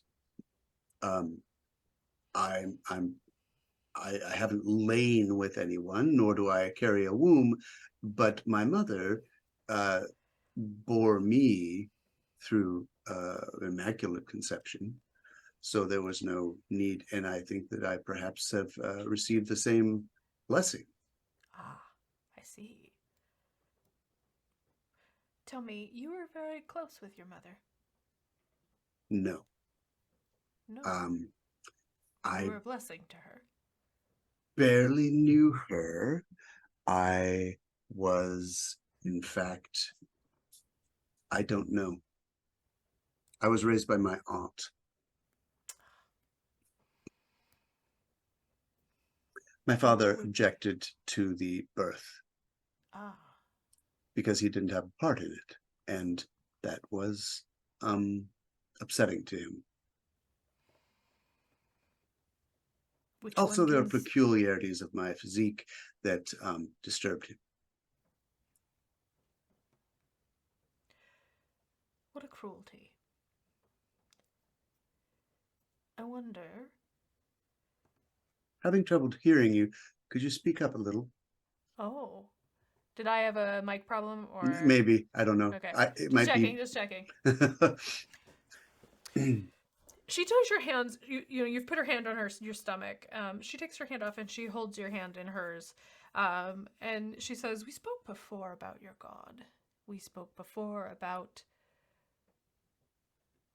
the nature of loving Yes. And it sounds to me in this few short moments that you have not been treated with much kindness. You have been given a lonely existence, and so perhaps this feels much like a blessing. You will not That's be lonely. yes. And so it breaks my heart to do this to you, my friend, but I think your friends are right. And she cups your cheek, and she casts a greater restoration on you again. And again, there is the warmth of the hearth. There is the closeness of a safe place. And the feeling, she's looking at you, and you get the feeling of someone seeing you. Really seeing you. But it's not High Priestess Galoidra who's you get that feeling from. You think, this is something greater. This is something beyond the mortal.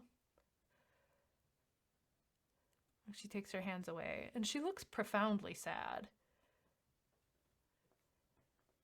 And she looks around at the rest of you, and she says, I think whatever it is you're doing that is bringing you into this sort of mischief, perhaps you should take a break. We Take a wish. break. I don't think we can. Yeah, that's a little difficult. Things like this, they kind of are our break. Oh wow, that's terrifying. We're just gonna file that on top of the other realizations I've got to go through. She sighs heavily, and she goes, adventurers. I wonder where you would all be if you had more love from the beginning. I don't know how each of you feels about that, but I know everybody's backstory.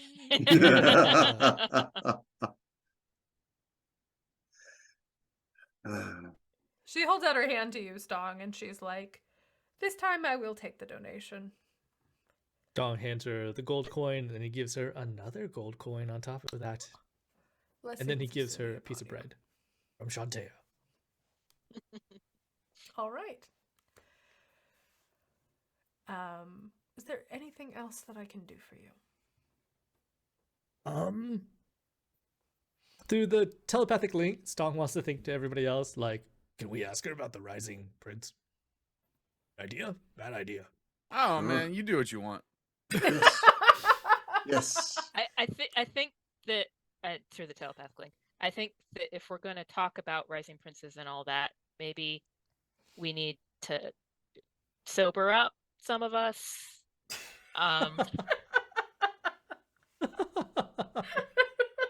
Maybe we can take a break, but it's like for a couple hours, like have a meal. I would like Eat a long some rest. bread. Go talk to a poison dealer.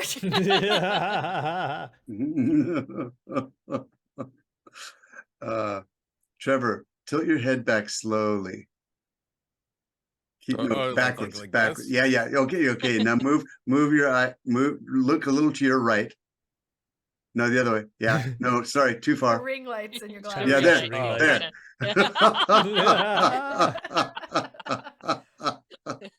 ring You look crazy. That's kind of how Lauren feels right now, right? Yeah, no, that's why I went for it. I was just like, yeah. Yeah, I Wow, think this Stong... priestess always really fucks up Sturge. He's like kind of stunned and really thinking and looking hard at what just saw him, and he has to conclude it's Suni. And what would Suni see? This goddess of beauty, just like, what would he be in front of her, in her gaze? And it doesn't feel good, because he feels like he would just be like a spider or something disgusting. So he bows again and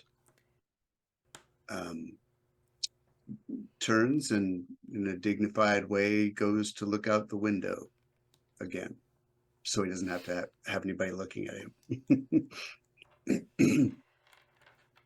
So you'll see Sturge react thusly. The High Priestess has sort of offered anything else. If nobody wants anything else, she's gonna go leave. She does sort of like eyeball Florin and Artemisia, like she knows what that looks like. But assuming nobody's gonna ask her for relationship advice, which, to be fair, I wouldn't. Florin being extraordinarily drunk, she's gonna Not yet. Go off We may on yet her get there. way. You Shall we are head back all to the- alone in the room. Oh, Should we head back to Ilya's place? yeah. I mean, is this a spot to take a rest also? Get this hot tub. Or is it? There's no hot tub. This is just a room. This is just like a private chamber. Oh, I see. No one has given you permission to sleep here. There are rooms you can rent here if you are like very much desperate for that. They're usually, rented for a particular kind of purpose. I think we could go back to But- Ilias. But they're very clean. You've watched them tidying this place up. But yeah. Okay. Yeah, head back. Okay. Do you want to stop and try and buy potions and poisons? Yes, absolutely. Okay. So yeah, the whichever one's closest, he'll go there first. But he'd like the one that the one that was about the unseen. I forget what Which it one was. that? Let me look it up one more really quick.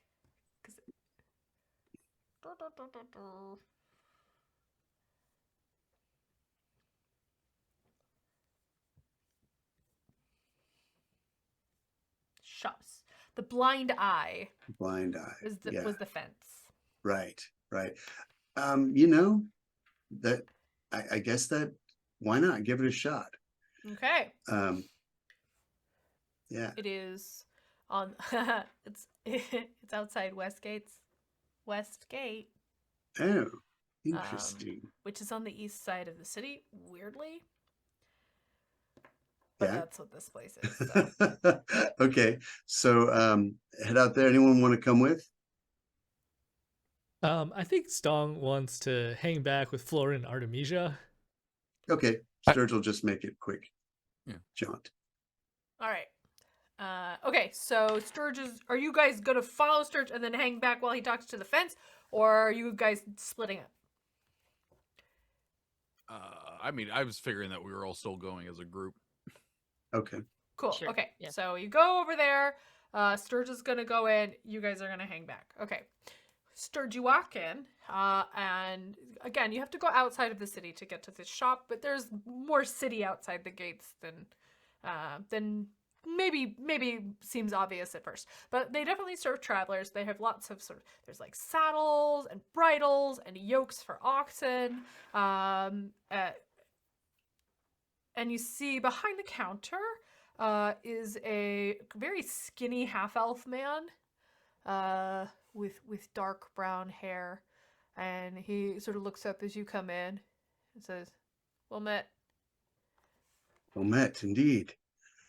I'm here to find whether you might have any tinctures or potions or compounds that Got one stuff might. for like a lame horse. Got stuff No. to help a horse see in the dark. Although they see pretty good in the dark. People don't necessarily need it. They just Right. buy it. Right. So no, not that. Stomach aches. No. Bloat. Does it have a bloat problem? Actually, let's back up a bit. Okay. Let's say I have a problem with pests and I wish to poison them. I wish to use a contact poison. Like rats? You got rats? Let's say they're rats. Yes. Very Okay. potent, very strong. I need to I need it to be something that would really kill them on on contact. You got rats in your feed. They're big. They're big. How big? Oh, at least as large as I am. People-sized rats They're big. in your horse feed. Let's say like a people-sized problem. rats. And I wish to prick them with, let's say, a weapon of some kind that would introduce the poison into their blood and kill them. That's what I'm looking for.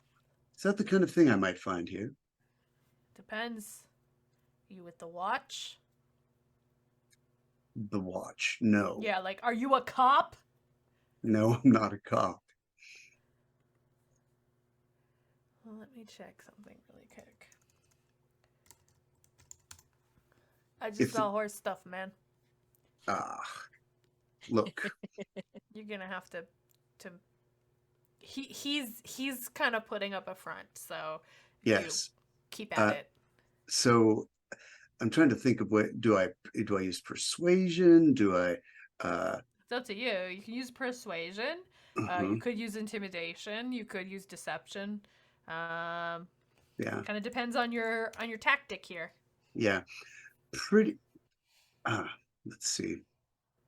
Well,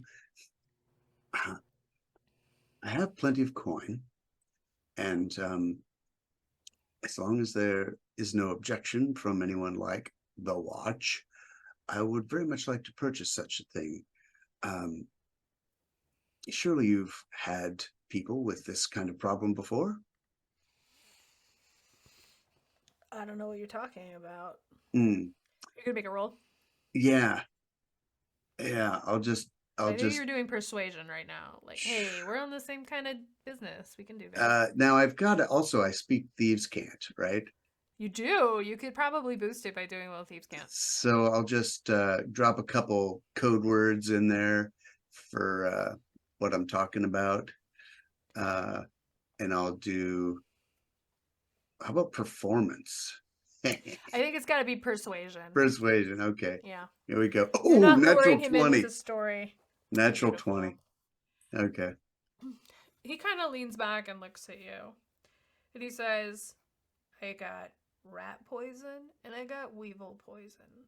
What was that last one? Weevil. Weevil. Okay.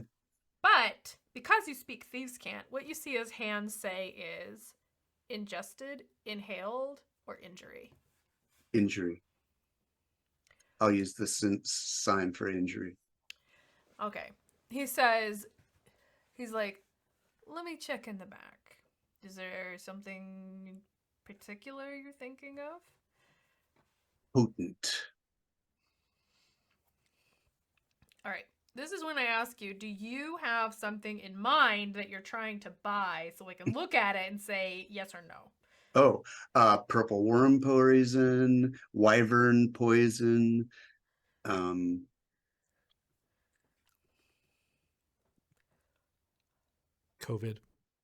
Don't have access to that one.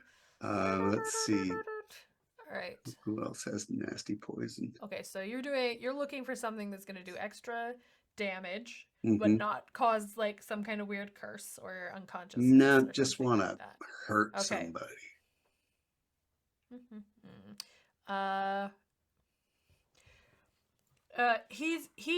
He does sort of like come back. So he comes back, and he's got a box, and he says, "So you got to buy something for samples, like you're talking about." I have coin. He I wants don't you to buy something. The implication is he wants you to buy something legitimate. Ah, So you walk out of here with like a saddle or a feed bag, and then some poison. You know what I think Stong could really use is some saddlebags that he would just like throw over his shoulder, and he'd have one sack in front and one sack in back. I think he could upgrade from that barrel and just have a bread bag. I love it. So I'm going to go with a saddlebag, biggest one they've got. Okay.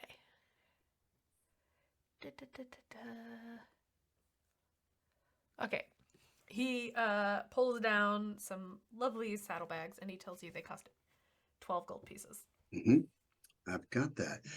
And the box. Yeah. Okay. So he's gonna talk to you this part in Thieves' Cant because Hmm. just does not want to open the door here. He says, "What's this for?" I'm not messing around with night mask shit. Oh, are you kidding? Where I come from, night masks, they don't like me. Are you gonna kill one? I don't need that on my doorstep. Oh, I see what you're saying. No, He's saying both sides. no, Both of them. no. I know I'm Thieves' Cant's not ASL. So. I'm done with I've settled my grievances with the night masks. Like fire knives? Nope. No one in this town, as far as I can tell. I have to find them, but they're not here. Okay. He puts a bottle down. It is an eerie kind of purple that's sickly and sort of swirling faintly. And it says Wyvern Poison. 1,200 gold pieces. Can you tell me about what it does? Just hurts real bad. Real bad. Right on. How many applications? This looks like it's just one. That seems reasonable.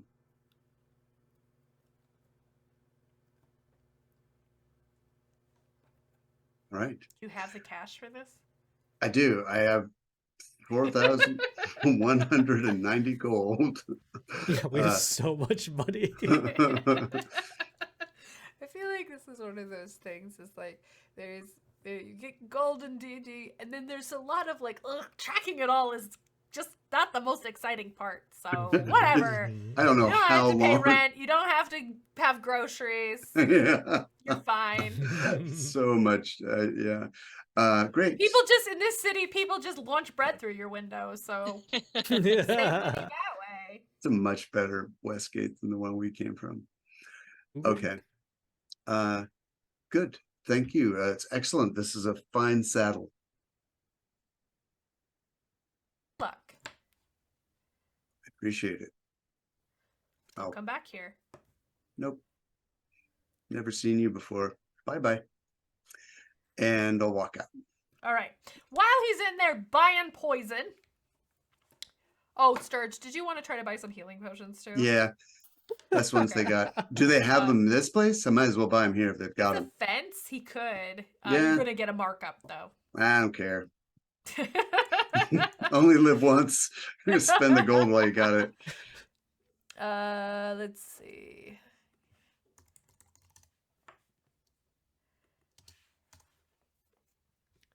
All right, potions of healing.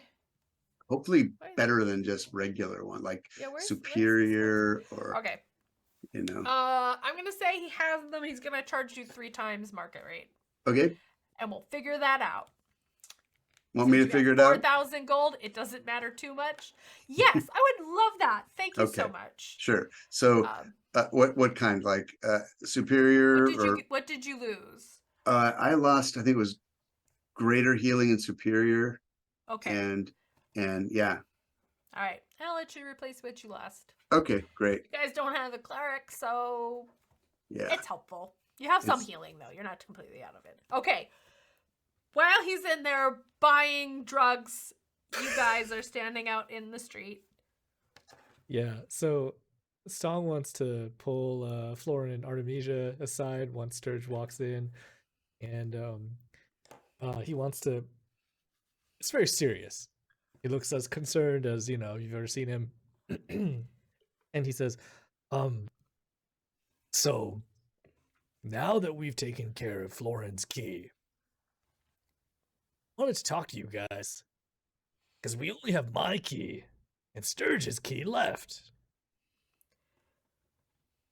But the thing is, I'm not sure how quickly I want to find Sturge's key. Because the other day, I caught him talking to himself in the mirror. And then he confessed to me, like...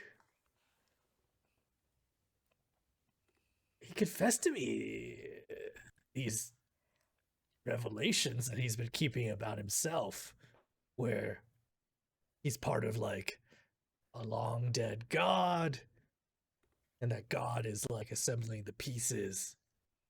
But the part that he kept emphasizing was that when he became part of this god, he would no longer exist. And, you know, if that's what he wants, you know, I'll support him as his friend, but I'd like to adventure with him as long as possible.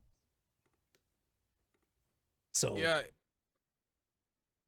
I'm on the same page with you. Like, Sturge was talking to me one day about cats that I really try my hardest to forget about. Like, yeah, I'm cool with finding your key first. I think his key is gonna be terrifying. So yeah, I'm down for that. I guess it's kind of like the priestess said about he doesn't want to be alone. I mean, I don't know how we help him solve that other than being here. If it hasn't been enough being here so far, but that can be our problem for after Stong's key. I mean, I think we could try to keep an eye out in the meantime and think of some things, maybe. But I'm glad you're all in agreement. We should go find the key next. Yeah.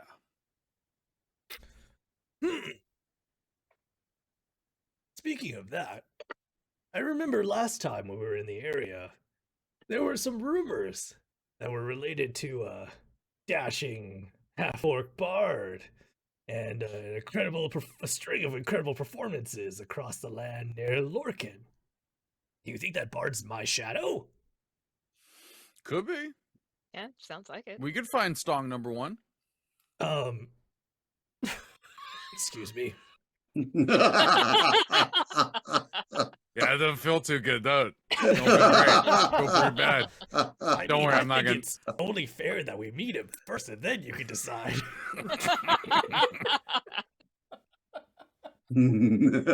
Are you gonna rank a restaurant before you've eaten at it? No. Tell people on Yelp that. All right, Sturge, you come out of the shop, saddlebags in hand, poisons and potions probably tucked safely in your person. Yep. I gotta go straight up to Stong and say, Stong, got your present. Oh, for me? These saddlebags would go right over your shoulder. You can put as much bread in these things as you want. It's like one of those paper do you remember back in the old days, did you ever have paper boys? Yeah. Paper delivered. They had this thing that was like a poncho with a big pouch in the front and a big pouch in the back. Yeah. And you stuff it full of papers on either side. It's kind of like that. You can stuff it full of bread. As I fly by on the Pegasus, I just huck it out.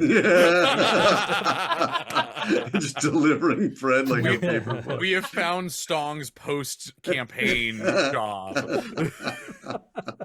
I don't do it because I need the money. I do it because I like it. Well, I think Stong takes the saddlebags. You know, he looks really touched. He gets like a little watery-eyed, and he like holds them to his chest. And then he like looks at Beryl, and he says, you know, Beryl's been asking me for an upgrade for a while, and I've been putting it off. I think these would be perfect. And then he puts the saddlebags inside the barrel. Now it's got compartments. Okay, Stong. Oh, we'll sort it out later. But you know, in the meantime, Sturge, I think we got a lead on my key after we rest and talk to Ilya. Yes, the performer up north. By Lork? Is it by Lork? We think so. It's near Lork. Yes. Wow, what would that be like going back to Lork? Oh, Why are we going back? He's at Ilya's. Like, what are you guys talking about? What? Who? Lorcan's back at Ilya's. What no, are you no, talking no, about? no, no, Lork. It's a village. It's Okay. it's the village where we three met And with Cecilia. and with Cecilia and Shiny, Keyleth. Rogar, everyone. Oh, man. It was Rogar was not there. fateful fateful. village. Oh, yeah. That sounds great. I'm Oh, sure Rogar there's was- not going to be anything emotionally devastating for any of you there when we get there at all. It's going to be a good time. How does it feel to know that other people are going to get a chart at being emotionally Oh devastated? man, you know, there's a little piece of Florin enjoying this right now. It's because he's drunk. Your turn. You've been storing up all the zingers that you can't wait to Oh, unleash yeah. on Steven and I. Schadenfreude. Hmm. Okay, so we we head heading back back? to Ilya's. Yeah. Yeah. On the are we passing the temple? I can't remember the first temple we went to. Are we passing that on the way? Shantae. Shantae? You're actually on the opposite side of the city, but if it's a good reason, I'll say you got lost, and yes. Because essentially what I want Florin to do is to walk in there with bread and be like, I have given out bread. This is the last bread. Here is bread. Can I have that minor, the lesser restoration now, please? Actually, that is useful if he's not drunk for later stuff. So Spicy? Okay. Takes it, and she's like, blessings of Shantae on you.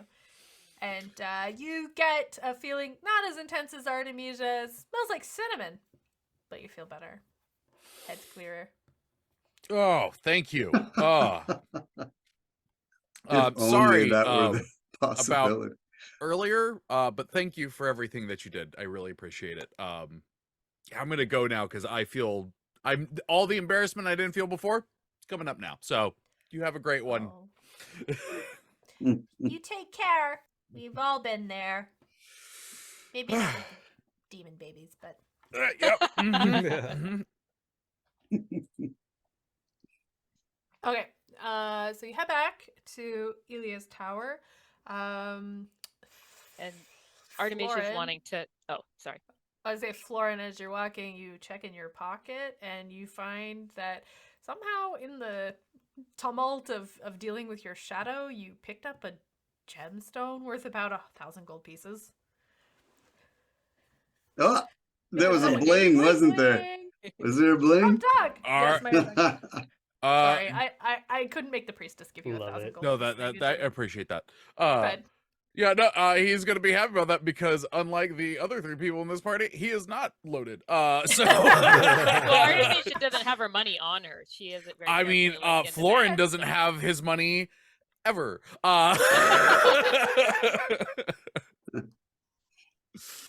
So thank you for that kind person. all right. So as you're heading back, I mean, it sounds like you wanted to say something. Yeah, so I was gonna say, like, when we arrive, if there's not stuff before we arrive, she wants to like slip away to talk to Ilya before like the whole group talks to Ilya. Okay, yeah. What is Ilya doing? Ilya's probably at this point, he's got all his researching kind of stuff done. The Syracist is locked in the spare bedroom. He's like doing some repair work, and Lorcan is there, kind of just like sitting and flipping through the demon book, and Ilya keeps looking at him like, I don't know why this man is still in my house. Oh, you're back. Are you still thinking crazy things about being pregnant? No, Okay, Better now. good. Because I should not say it's crazy if you were, because they will upset you. Ilya, the thing you were gonna make for me, is that yeah. is that done? Yeah, it's a little rush job, so I don't blame me if it blows up. But it's done. Pulls out a case, and opens it, and there inside is a replacement emerald quill. So Artemisia's gonna take it quickly and like close it, and then be like, "Oh, Florin, do you want to? I got something for you. Now you know what it is, but I want to. Well, I figured you went ahead of him, but Yeah, I assumed he did not see that. Oh, okay. I think maybe Stong could cough loudly then, and then point at Florin's broken buckles and say, Florin, it looks like you better get Artemisia to mend that for you somewhere private. Oh, okay, yeah, that okay, yeah. Thanks, Stong, for the buckles you broke. So yeah, he'll go up with the Artemisia. He strategically Sturgis. broke them to be like a deep V. Just, better show off Florin's chest. Strategically broken buckles. Ilya, I was able to find the tinctures I was looking for, and I wonder how you came with your the battle binding. okay. So I can try it. It's been a while, and I kind of left all that behind me to come out here in the big wide world and do stuff like make magic pens, I guess. It pays a lot better. So, I'll give it a try. Just give me your sword, okay? He'll give him Mr. Whippy.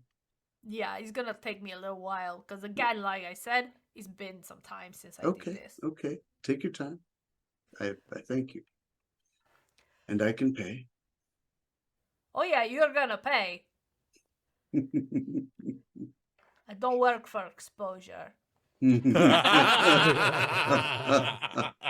So, are we gonna wait for your friends to come back, or do you want to discuss the things they found out now? Isn't everyone here? No, Artemisia and Florin went to go do kissy whispers in the other room. God. Just mending some buckles. Buckle mending. That's new, right? I didn't miss it before. Yeah, brewing for a while. Yeah, it's been brewing. Well, we could have Ferris go knock on the door and tell them lunch is ready. Leave him alone. We get some lunch. Come on. All right. He's gonna go in the you have extra bread to make sandwiches with? We have extra bread. All right. Florin and Artemisia. What are you guys talking about?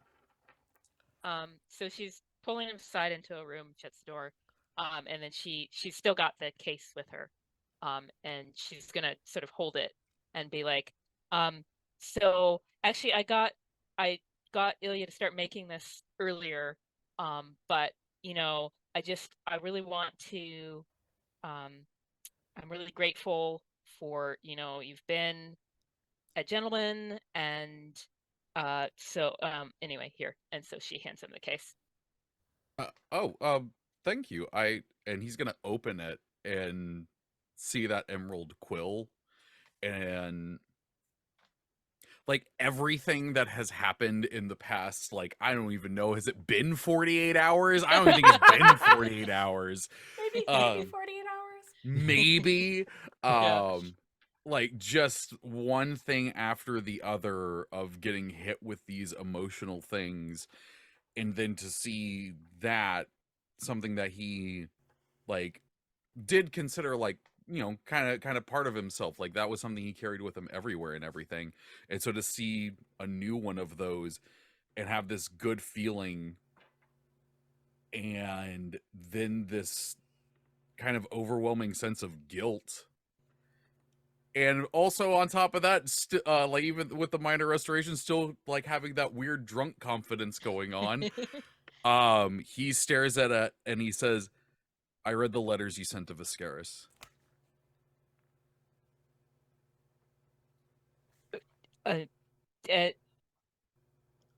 You said you didn't open them.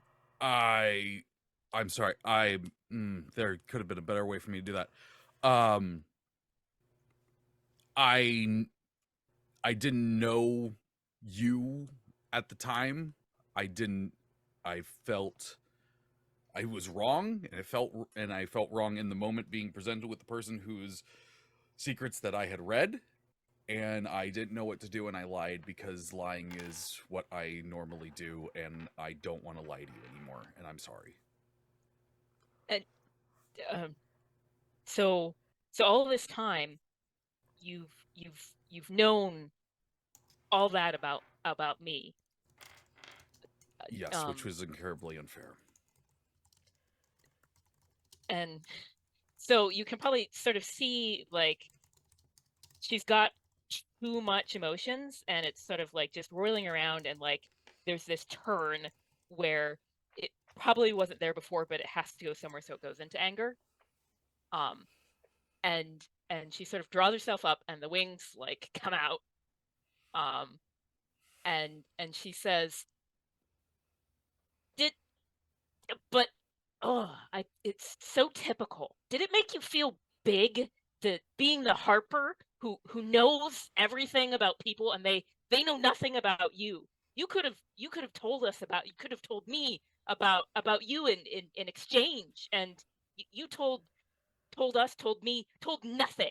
We knew nothing about you until you were talking to yourself, and then you'll talk to yourself, but you won't talk to anybody else.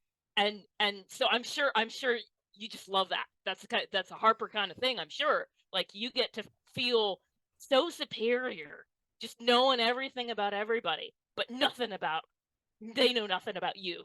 And she's gonna try to storm out. He will not stop her.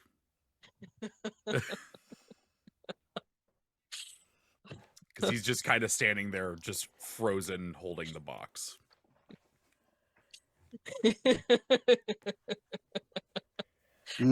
So, Artemisia is going to sort of storm into the hall, and then sort of like run out of steam, and like not even know where to go. So if the others are talking, she might sort of like drift that direction. So you'd see her come in, and she's like flushed and just like angry, and her wings are out, and she's just like, "Oh, I can't believe that." Whoa. That bad, huh? It's fine. I was taken by surprise, but it doesn't matter. Did he not like the pen?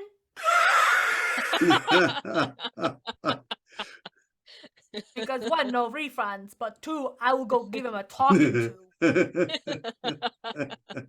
No, I didn't warn him about it not blowing up.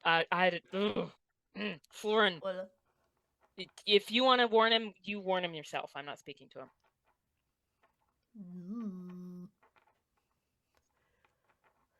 So, should we be nosy?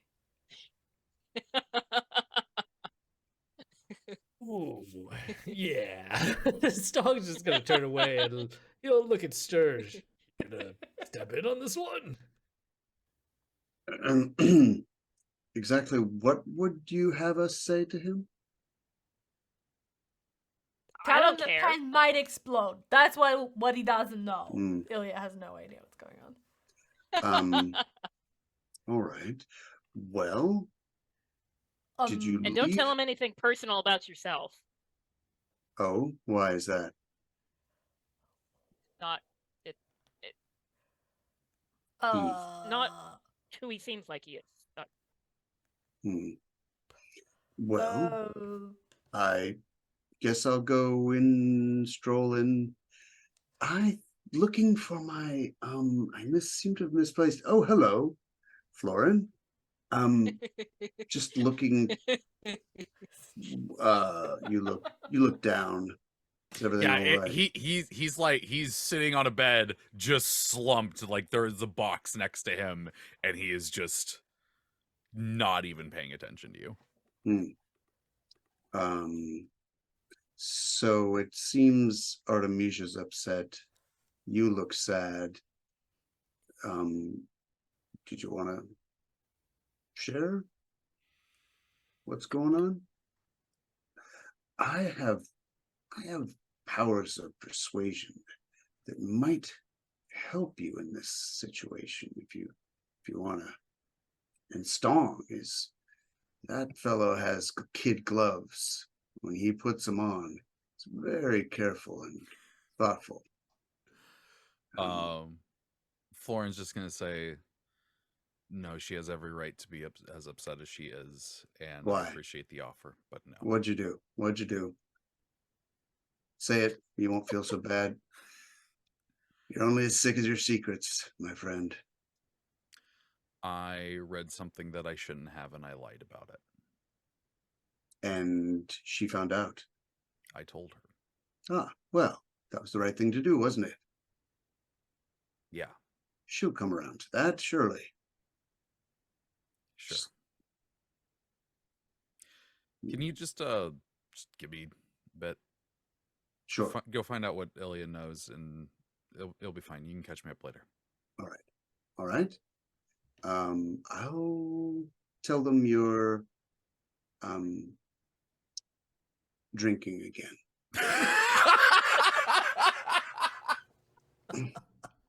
He's They'll- too phased to tell him don't do that. All right.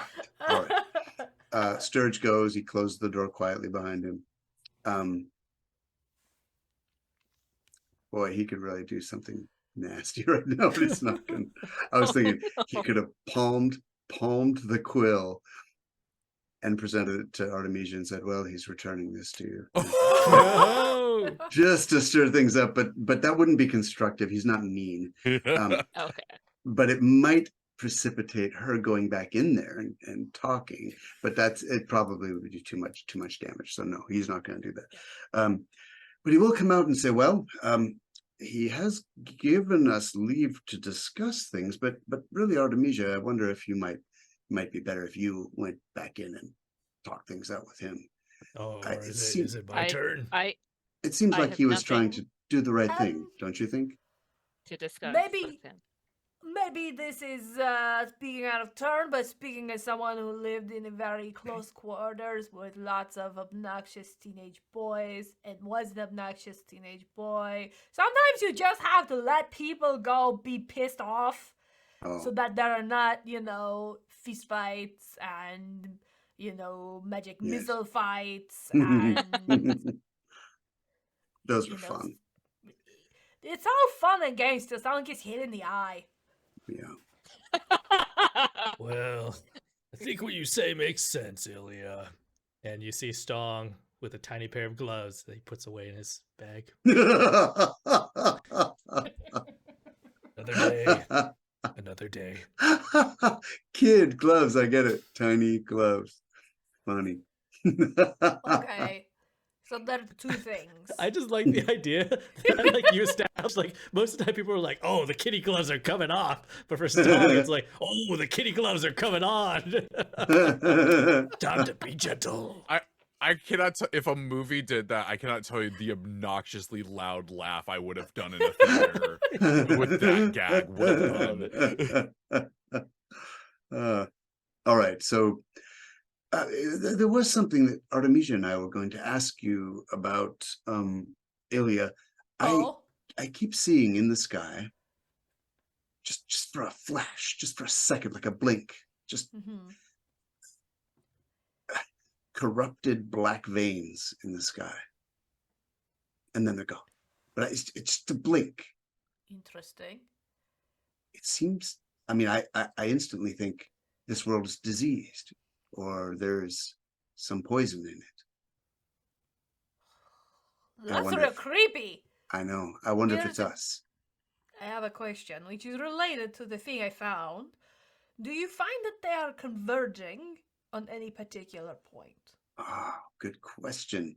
Can I put that back together in my head? Sure. Uh, What are we gonna call this? Insight feels kind of weird for this, but it is sort of like casting back through your memories and putting things together. So I feel like that's what we got closest, since there's no knowledge your brain check. Yeah. I mean, I could just do a straight intelligence check, but Yeah, it's like intelligence, but it's also sort of that pattern forming. Sure. What do you do for this? For stuff, anytime people are trying to remember something, I just do a flat wisdom check. Wisdom. Give me a Huh. wisdom check. All right. I just click on wisdom. Yeah.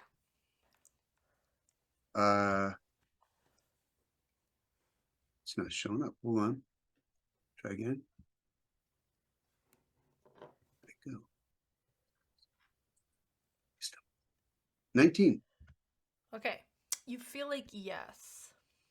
They did seem to be sort of angling towards a particular kind of point. Where? What direction? That's a little harder. Because you saw these twice. Yeah. And you only saw them for a second. And so if Yeah. you had to pick out exactly where it was in the sky. It's a little hard to find in the whole dome of the sky a particular point. But you do feel fairly confident that they were all sort of angling towards one spot. Okay. So yeah, I'll have to look again sometime when I have a good view of the sky and try concentrate. Okay, so this is interesting because this is I found out two things. One, because of our friend Thamior. They have some information maybe about your white lady. But the other thing, with checking my calculations, when it comes to using your keys to get back through, can we do them all at the same time? And you said that the creatures said you were breaches, and that you have seen them several times now, it sounds like, because you guys did that thing where you thought you had pregnant catworms in you, so I assume they came back. Yep. This is complicated. It is very theoretical.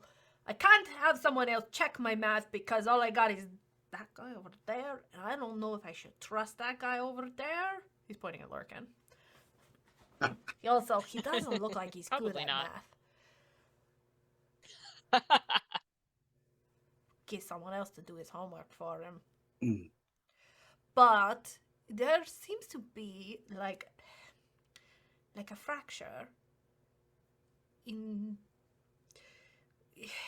to do this, to get you out. One assumes there is a membrane between the worlds. My measurements, they suggest there is a fracture. There is something broken. I am wondering if it is where you came through. You said, he points at Artemisia, you said your sister stopped the brake. She stopped the brake where the pale door was. If that's true, Yes. It's still there. There's still a hole. And she is holding it shut. And you guys kind of have until it stops working, whatever it is, before, I don't know, man. I guess some cultists come in and some kind of rising prince thing grabs somebody, and I don't think it's gonna be good. All of this Well, depends. and I don't think it's. Sorry, go on. Well, I was just gonna say, I don't think it'll be good for Cecilia to be trapped when her, effort to hold it close ends either. So Would we she want to be do something trapped? about it before I her don't strength think gives she out. should come here.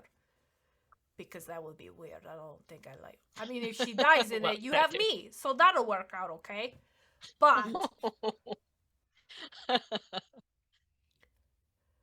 there's this other thing. You heard Thamior. He said that the Drowned are the children of Pale Night. Do you know what that is? Yeah. Okay. So he pulls out this other book from under the table, and again he kind of looks at Lorcan, who's seems to be absolutely disinterested. In fact, seems to be looking at the door that Florin went through. He flips to a page and he opens this. There is a creature. It looks kind of like a woman, but she is shrouded top to bottom in sort of flowing fabrics. Pale Night is the mother of demons, it says. She's an ancient demon lord from long before the likes of Orcus or Gratz ever traipse through the abyss. And what she does is make demons. Makes lots of powerful demons. So yeah, I don't think my previous suggestion about trying to summon the White Lady is a good idea. I think you should very carefully not summon the White Lady. Because Agreed. Yeah, you don't want to do this, I don't think. So we'll continue to avoid her. As much as possible. Do you think Yeah. these veins converge to where she is or where the hole is? My theory is the hole. My Yeah. theory is they are seeking to close the hole. But this is just a theory. I don't know. I don't know why it'd be veins. It's all very gross. I'm not going to lie. First you bring me skin, then you tell me sky veins. This is a lot of day.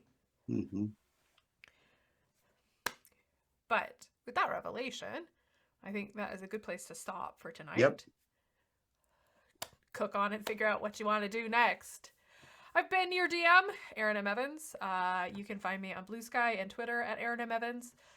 You can pick up my book, Empire of Exiles, or pre-order the sequel, Relics of Ruin, spooky skeleton mystery with lots of found family and emotional shenanigans.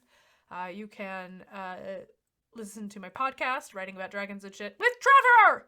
And me, Dave Walters. We don't have a new episode this week because lots of traveling is happening.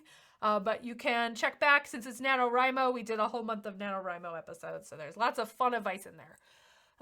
You can also join me with Yang Yang on Mondays at 1:30 p.m. Pacific on this channel for concentration check co-writing space. Come get some work done. And if you are in the Grand Rapids area, come see me at Grand Rapids Comic-Con this Sunday. It should be a lot of fun. And last but not least, don't forget to check out our sponsor, Idle Champions of the Forgotten Realms, at idlechampions.com. Hey, I've been Rhiannon Held. I've having some connection issues, so I apologize if I'm choppy or anything. I write urban fantasies, Rhiannon Held. Try out the Silver series, anthropological werewolves. And space opera is RZ Held. It's a novella series, so if you want a little bite-sized chunk to try it out, check out the first one of those, which is called Clean Install. And tonight, thank you to our moderators, Myrda back in the chat, and Rumpus and Parader. Yo, what's up, I'm Yang Wang. I want to give a big shout out to Monkey Greyhawk. Thank you so much for the 5 gift subs. We really appreciate your constant support. Thank you. You really help us put on the great content and all the new content that we're doing. Your money is going towards things like character art and music and other production costs, and we really appreciate it. So, speaking of which, we got a big production for you coming this Saturday. It is Extra Life Day. It is starting at 7 a.m. Pacific time, on that Saturday, and it's going to go all the way through till 1 a.m. on the Sunday. So join us for a series of fun D&D one-shots, some of which DM'd by Steven, another one of which is DM'd by Trevor, and help us raise money for a great cause. Besides that, we got another series starting up this upcoming Monday. It is going to be called Quadrilateral. It is going to be a Star Wars based 4-episode miniseries based on the D6 system. So I had the privilege and the pleasure of recording it, and it is phenomenal. The storyteller and the players did a terrific job, so be sure to check that out. Cool. I'm Stephen Merlino. Thanks for watching. I'm very excited to lead the first of the shows this weekend, 7 a.m. Pacific Standard Time. Watch some player characters with their kobold characters trying to fight off other kobolds who are looting the Dragon Queen's hoard. I write epic fantasy, sword and sorcery. Right now, my first novel, The Jack of Souls, is free on Amazon, and in it you'll find immortal horses, their tyrannical riders, and a cursed rogue who dabbles in forbidden magic to make it all stop. And Trevor, can you tell us about your thing this weekend? Mine is set in a setting I call Infinities, which is a bunch of taverns within a tavern in space. Whoa. Okay. Awesome. Good to hear, outro. Oh yeah, that's right. Yeah, I'm Trevor Bettis. I am the writer of Isle Champions of Forgotten Realms, the new adventure, Turn of Fortune's Wheel. I didn't write the original adventure because I don't work at WotC, but I did write the one for Idle Champions that you can go check out and play right now and have a bunch of fun and a very interesting opening adventure. And yeah, you can find me on all the dystopian social medias at the Trevor. There's an A hiding in there. All right, till next week. Till next week, may your word count for NaNoWriMo, or not, and your rolls be equally high. Right on.